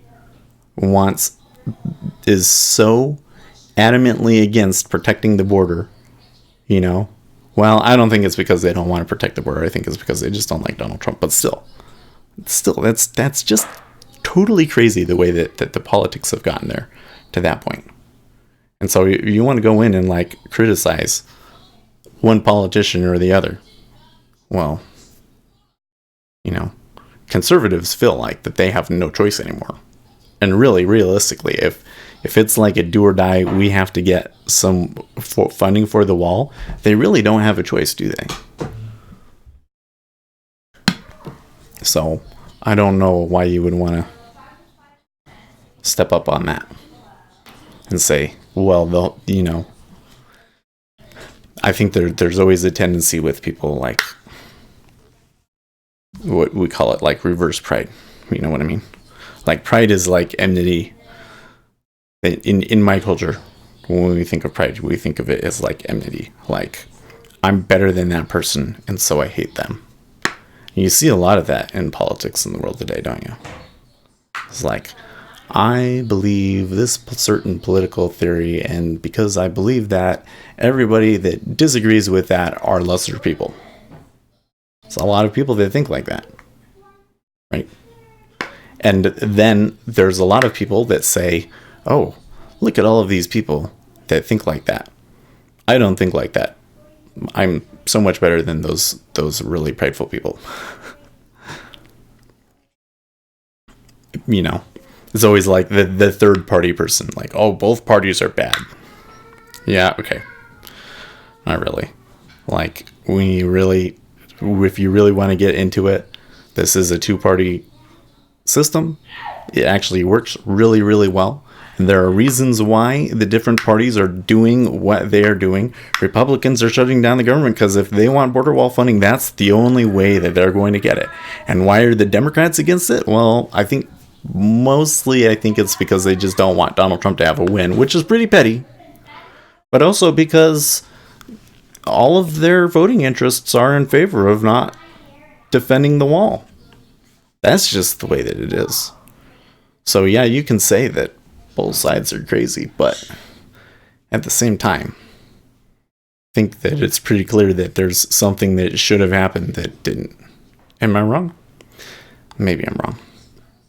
But just seems to me like it's pretty crazy that they can't do that. And it's been that way my whole adult life. 20 years now. Well, really, really my whole life. But I remember when they were talking about it in 2003. It's almost 15 years. Still can't do anything about it.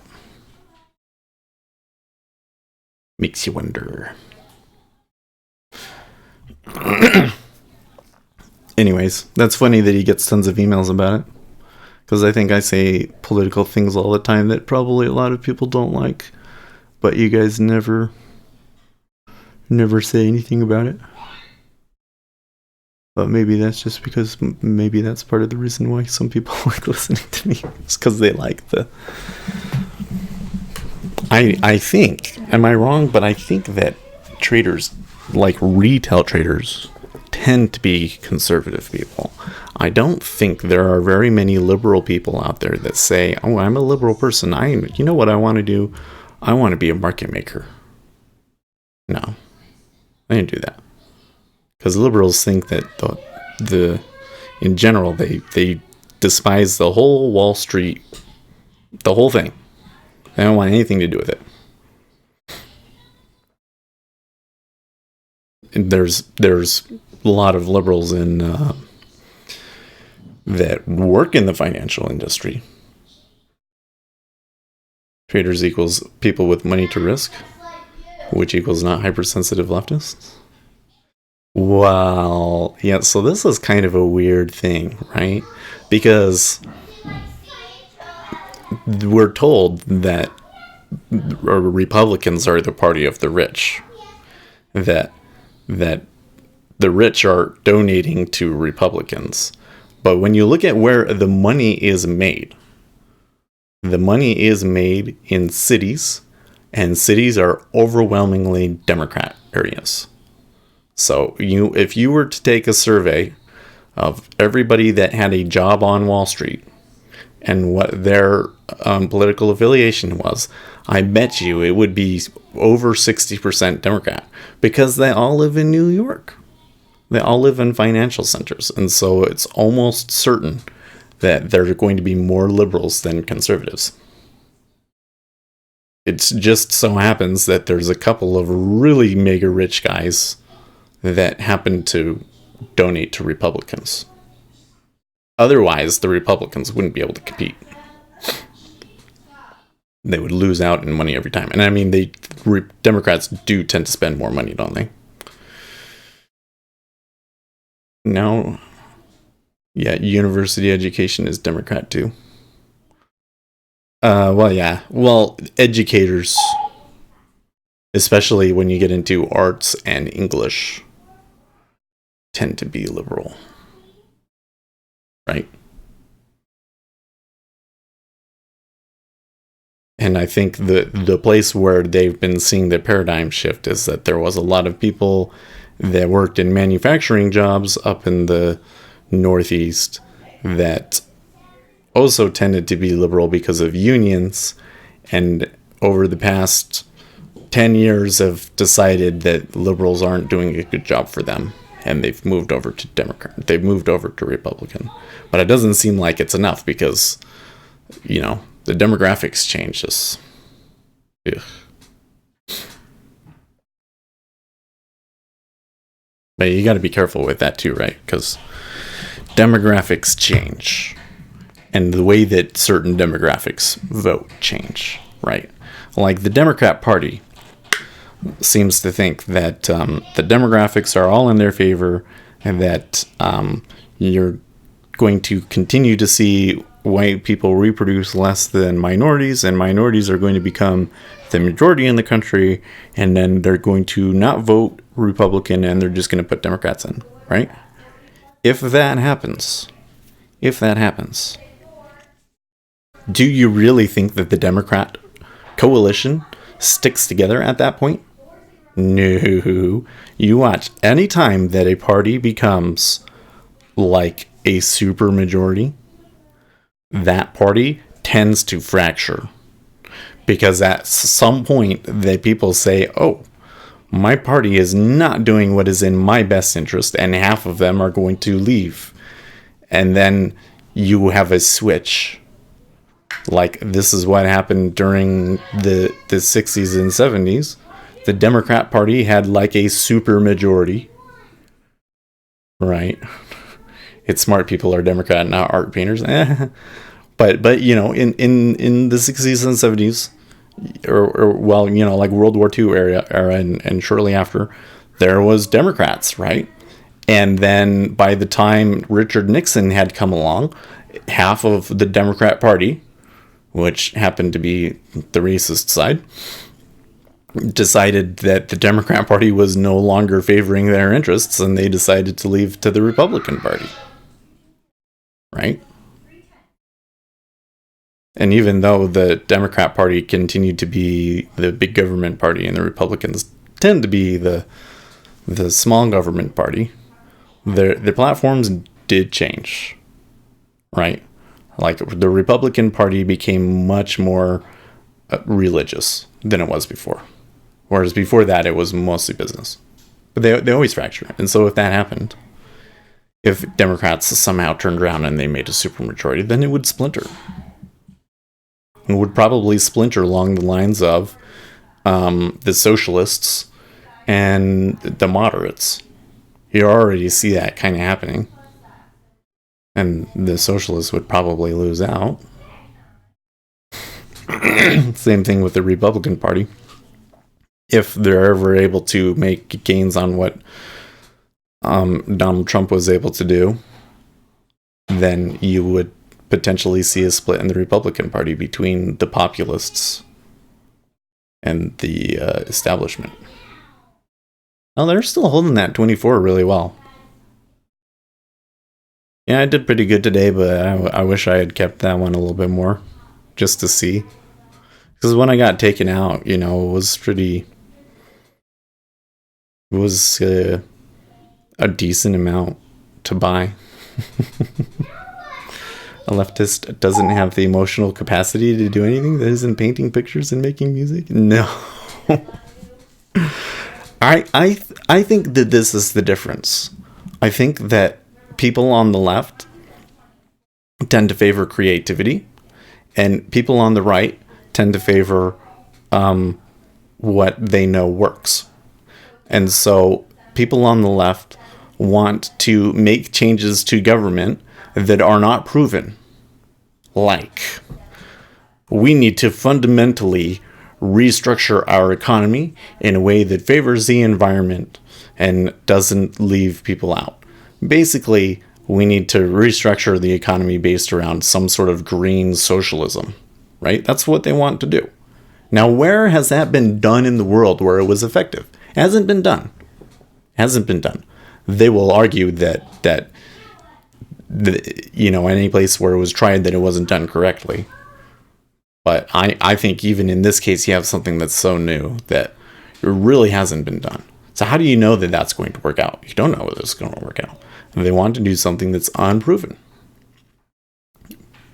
Whereas Republicans tend to go along with what they know works, which is a problem because the Republicans also want to be small government. But the problem is that the thing that has been working the past, 50, 100 years has been more government.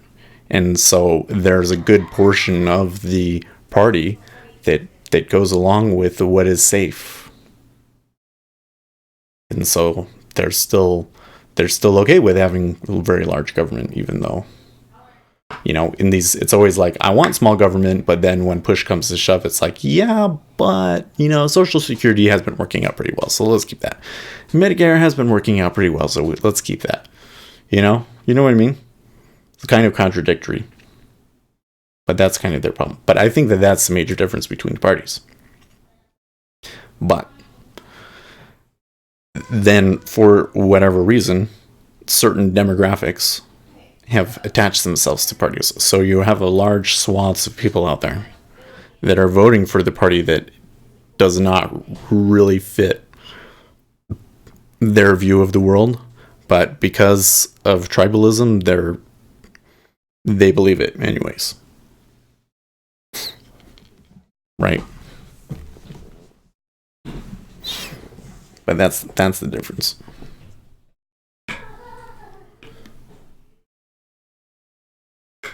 I guess that's also why they did a study where they were talking about different emotions, and one of the things was that Republicans had an emotion that the liberals didn't, and they were calling it sanctity. So there was this emotion in Republicans where it was like something was sacred and should be respected, and liberals didn't have that. And that just fits in with what I just said, right? Republicans have this understanding of this idea that there's something about our society that works, and it's because our society is this way that it works and that we're successful, and therefore we should continue to keep this thing. Democrats don't see that. Nothing is sacred to them, and so they just want to roll over anything that they can. You need both types of people, for sure, in a country. That's why the two-party system works well. You get this tug of war. You have Democrats always wanting to come in and change things, and then you have Republicans always wanting to keep things the same and keep things that are effective, and they cancel each other out so that only the things that end up really, really working well are able to survive in the long run. But it's a super slow process, guys. Ugh. And what's going on right now seems like a kind of a, I'm kind of blabbing now, but it seems to me like that what is happening in our political process is pretty like off kilter now. You do not have a Democrat friend? No. Yeah, actually, so this is the thing that I think is kind of funny about me is that most of my friends are Democrats. I actually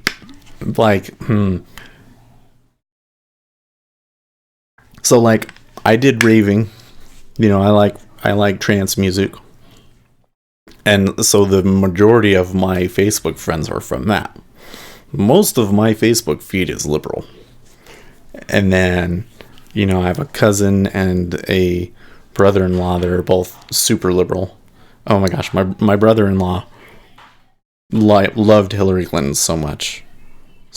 Like in my head, it's just like, how can, I can understand people saying, yeah, well, Hillary's the nominee and we'll vote for her, but there really are people out there that think that she's just the greatest thing on earth. And which is crazy to me, but that's out there. Like most of the people that I know are liberal. And when I go in real life, like I go to work and I have my boss is super conservative. And talking to them often makes me uncomfortable because they're always saying things that I just know aren't true.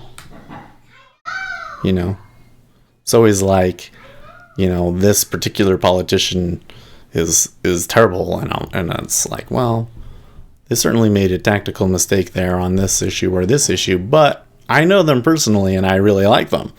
It's always that sort of a thing, or they're always trashing the Federal Reserve, which for me is like, okay, you can't just get rid of the Federal Reserve. I know a lot of people, I'm sure there's probably even a couple of you guys that are listening right now that would love to just see the Federal Reserve gone, even though we're trading treasuries. But to me, it's like, get rid of the Federal Reserve, and then you want to see economic uncertainty, get rid of the Federal Reserve and see what happens. I don't think that in the modern age, with the amount of information that we have and the way that markets are able to instantly react to everything, that the economy simply would not be able to stand on its own without an instrument like Treasuries that can be modified by a voting body to control monetary policy. If it was controlled by commodities, it would be a complete fucking mess. Especially oil. Ugh. Drives me nuts when people say there should be a currency that's based on oil. No. Oh, such a bad idea. You guys, when you watch the oil markets move around, by the way, the oil markets are about to go here, so let's pull this over. They've been buying today. Right? Almost a whole dollar up. Which is, 1%. Do you really want a currency that can change 1% in a day? Like, we have a currency that changes maybe 2% in a whole year. And you want to base your currency on something that can change 1 or 2% in a day? You don't think that that's maybe a bad idea? What are we expecting, by the way? Little rant there. I hope you guys enjoy the rants, but okay, we're looking for 2.1. 2.1. Oops.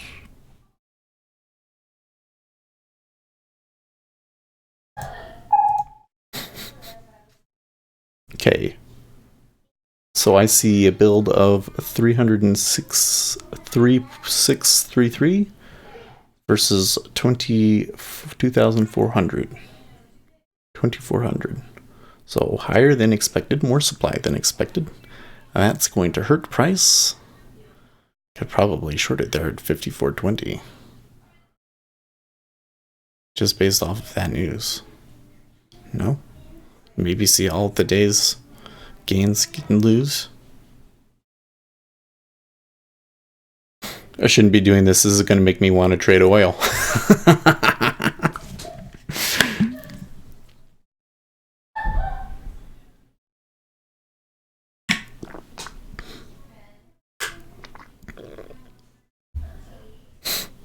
So you know what? So while I'm thinking about the politics, another interesting thing. Okay, so now maybe you would get filled at 54.20. They went down there, but then they kind of came back really quickly. I think that they'll keep going though. So I posted like my weekly Democrat primary analysis, and all of the liberal, I tried like submitting it to some subreddits, and all of the liberal subreddits said that my content was against their rules. Every single one. And then I submitted it to the Donald, and that was the only place that it was allowed content. And I got a good number of views from the Donald. It's like, you would think that Democrats would be more interested in this kind of content.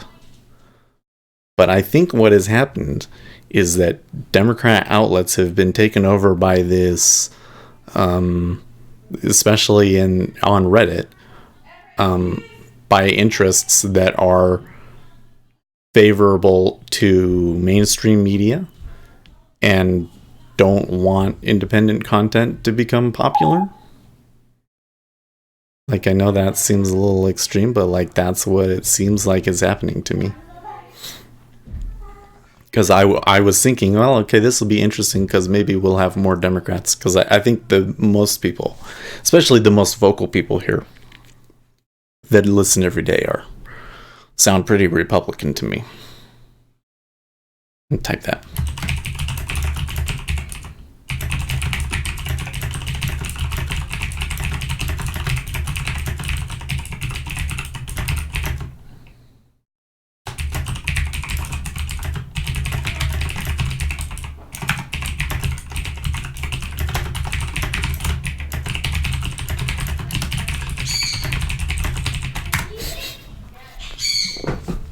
Anyways, it's kind of a weird thing, and it's a little frustrating to me to be like, okay, I want to make some political analysis, and I put a lot of effort into it, like, so compiling all the news stories, yeah, and preparation, yeah, but then even more so, setting up all of the cameras and figuring out how to edit it, and spend a good number of hours on those videos, right? So I'm putting a bunch of effort into it, and then I go out there, and it seems to me like there are interests, the places where I would like to promote it, where my kind of content is simply not wanted. They don't want that stuff to happen. They don't want somebody to be able to come in and say, here's the state of politics and here's how I see it, and make that kind of like analysis that you would see on TV. They only want the people that are on TV to be able to make that kind of analysis. Because I'm pretty sure that if there was a debate and there was some focus group that was super favorable to Bernie Sanders, that they would post it on the Bernie Sanders subreddit. But according to their rules, anything that is primarily analysis isn't allowed. They only want news. And if it's primarily analysis, which is what I do, then it's against the rules, and so it gets removed. Traders are usually libertarian and conservative.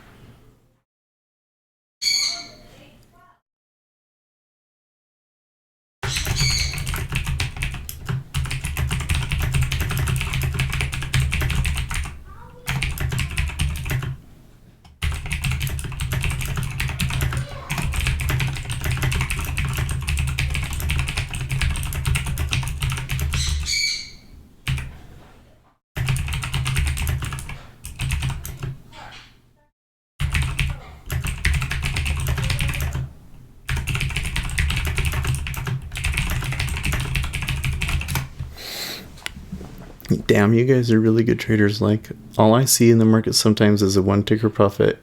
And when I come and see Seth taking 7 ticks off of something like that, well, I only took 2 ticks off of it, right? In fact, I don't think that I ever took more than 3 on anything, right? But I guess the 7 ticks overall is, I think, what you meant, huh? Yeah, because that's plus 7 on the day. And you also got her, well, the last one I took with two contracts. Ah, man. Could have been so much better, right?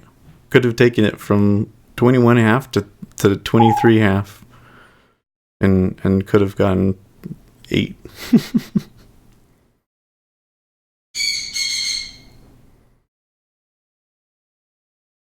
And that's the thing that everybody always criticizes me for, is that I swing it a little bit too much. Like, I'll come in and I'll see a potential scalp, and if I had, when I was taking it long there, I'm looking for it to break out of that range. It was just at such a small range, and I know that it's going to break out for 1 or 2 ticks.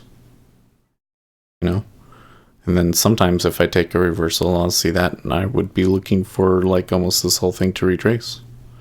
In fact, I actually don't think that that's necessarily a bad trade, but I don't know the probability on it, so I wouldn't be taking it, and the risk reward isn't very good. But if we did come back down to maybe 22.5, I could maybe go long and try and get from 22.5 to 25.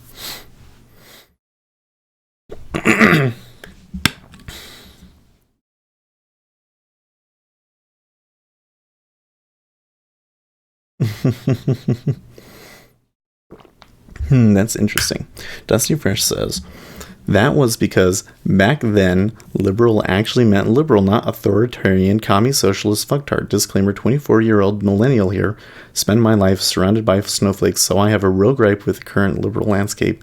They all need a good socking in the face. So I do have something to say on that, actually. But, all right.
"21-year-old millennial here.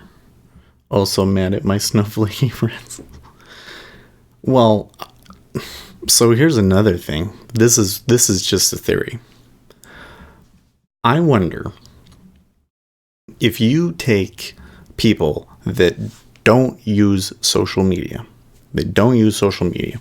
like maybe they're really computer people, but like they do not use their Facebook, they refuse to post it, or they've deleted their Facebook account, right? I believe, I'm not going to say I'm going to bet, but I believe, I'm not really sure, but it seems to me that those people are primarily conservative people. It seems to me that the Democrat Party is much more heavily influenced by what they see on the internet compared to Republicans. And so what I'm seeing happening is that because that social media tends to skew liberal, and because the kids are influenced so much by what they see in social media, you're ending up with a generation of millennials that are liberal. Like all of the kids could just coming out of high school and are in their mid-20s, right? But the kids, like people that are under the age of 16 right now, they're not really allowed to be on Facebook. They're not supposed to be on Facebook. And where do they get their media from? Well, my kids, they seem to get most of what they do from YouTube. They watch a video, and then when they're done watching the video, they look at the suggested videos and they watch another one. And maybe they search for something, but some kids don't even know how to type into it, right? You know, like my youngest was doing this stuff, you know, before she knew how to write, right? She was just clicking on the videos that had like the interesting thumbnail, right? And we are finding that generation is overwhelmingly conservative. In fact, the stats that they're coming out with right now are saying that this is the most conservative generation, even more so than our parents.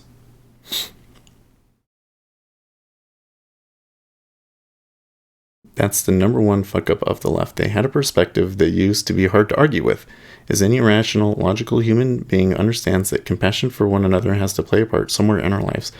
Now I hear you Americans have a Dem saying she will open up economic support for fuckers who don't want to work. Can you guys stop spreading this watered down communism, please? We have enough problems in the UK without the ideological imports. Oh man. Well...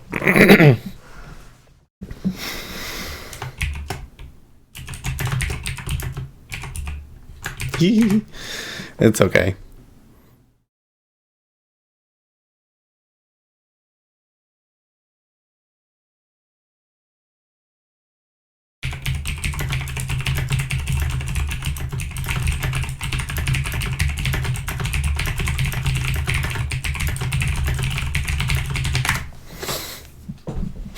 We've literally been in this 3-tick range since 8 o'clock.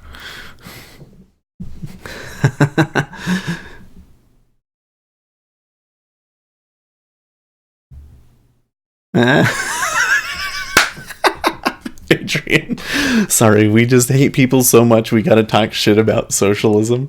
Oh my gosh. I do think that YouTube overall has a pretty conservative audience, because I think that liberally minded people get what they want on TV. And the conservative people, especially since a lot of conservative people don't even like what they see on Fox News, that YouTube is the only place they can find it. Totally. And that's making no mistake. That's why they're pushing some of these people off. You know, like the InfoWars guys getting popular was like a big no-no. Now, I'm not saying that I like InfoWars. I think they're fucking crazy. And they did break the rules. I wonder if oil is ever finally going to go down here. I said short at 54.20, and it is below it, but it's not like really going. But anyways, they're not supposed to be popular. And they just waited for them to make a big enough a mistake so that they could get rid of them. No question about it. If I was popular, I think that there would be people looking to get rid of me. I think that I would be having to be concerned about having videos demonetized or getting kicked off of the platform, looking for other streams, people harassing. 100% would totally happen. Because they don't want that conservative perspective to be heard. And YouTube is the most effective place to get it right now. But anyways, back to the thing that you were saying, like the socialism, you know? Like, there's always been this argument that there are certain things that government does well, and we do need to be compassionate, and there should be a safety net, right? That was always the argument. But now the left has gone, and it's always been there. I mean, I remember back in those high school days, there was people that seemed to me like they were just communists. But now it's like they've grown up and they really want it. Totally. They're totally all of the leading Democrat primary candidates are full-on socialists. Full-on socialists.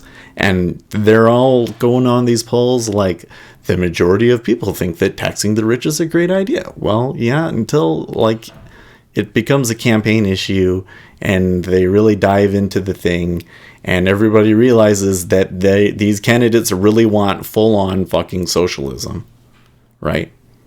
Barack Obama, when he was running, a lot of people said he's a socialist. But then he made his move to the center. And I really think that a lot of that liberalness was a little bit of an act to get to the party behind him because he had to, because he was running against Hillary Clinton. But he did not end up being as aggressive of a socialist as he appeared. Like, he was always kind of trying to do things kind of under the radar, and the voters never really saw it that way. Okay? These candidates, they're not going to run to the center. Elizabeth Warren cannot run to the center. Her whole candidacy, her whole persona is based on socialist ideas. And if she were to abandon those ideas, her candidacy would no longer make sense. So if she does a move to the center, it would be just like what if Donald Trump, when he became the nominee, he said, oh, you know what, I don't really think that this border wall issue is actually that big of a deal. You know, I was just talking about it and kind of floating ideas, but I don't think that it's like the biggest thing, right? It would not have won. There's no way, because suddenly Donald Trump doesn't make any sense, you know? So it's going to happen.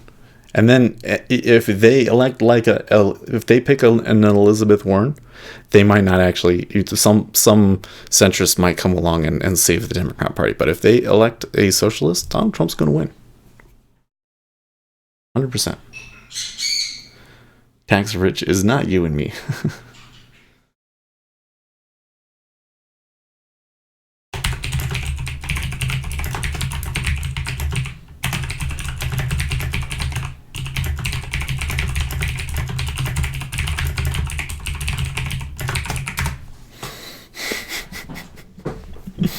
Anyways, stick around for 2 more minutes, and then I need to post stuff and go. But I do enjoy the conversation, even though I know it's not trading related and it's a little bit beyond what we normally talk about. But I love politics. I love talking about people, like I love Reddit because I like trying to predict what's going to be popular. Short Bitcoin. No, I would hope that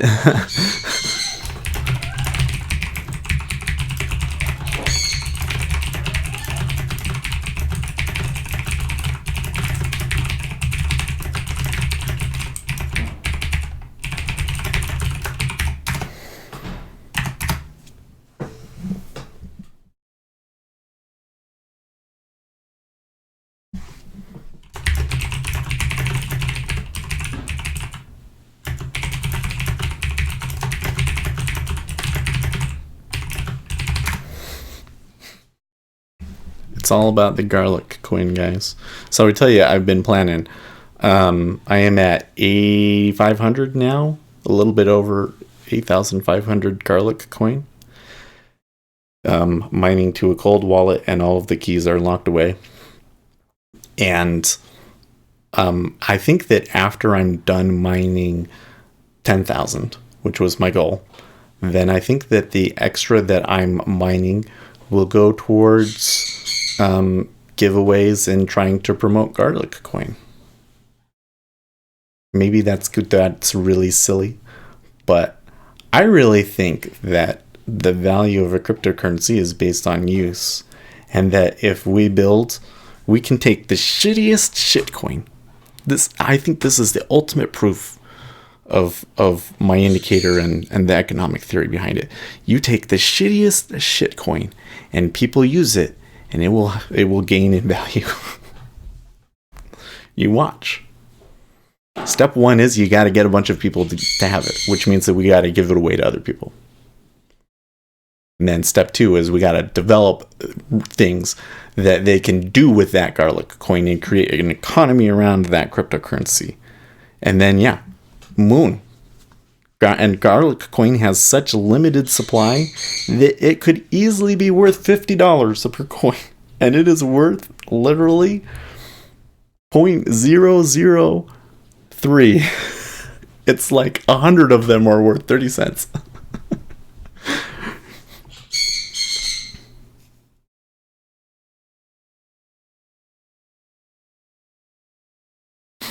Anyways, I'm going to post my cryptocurrency charts, and then if there's any other comments, I'll address them before I head out.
Block cell.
So digital short shot saying maybe we go to 26, 26 half. Yeah, I have a hard time knowing what it's gonna do here. Oh, um, oil never quite went. So we'll see. The E-mini is kind of in a range too.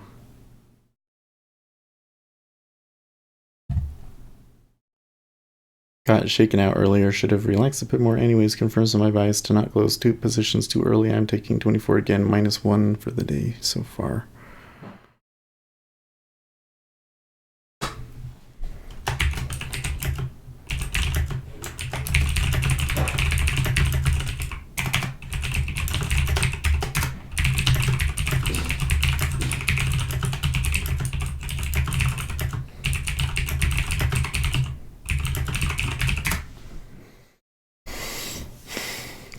I don't know why this time period is so awful, other than that there's just the thing.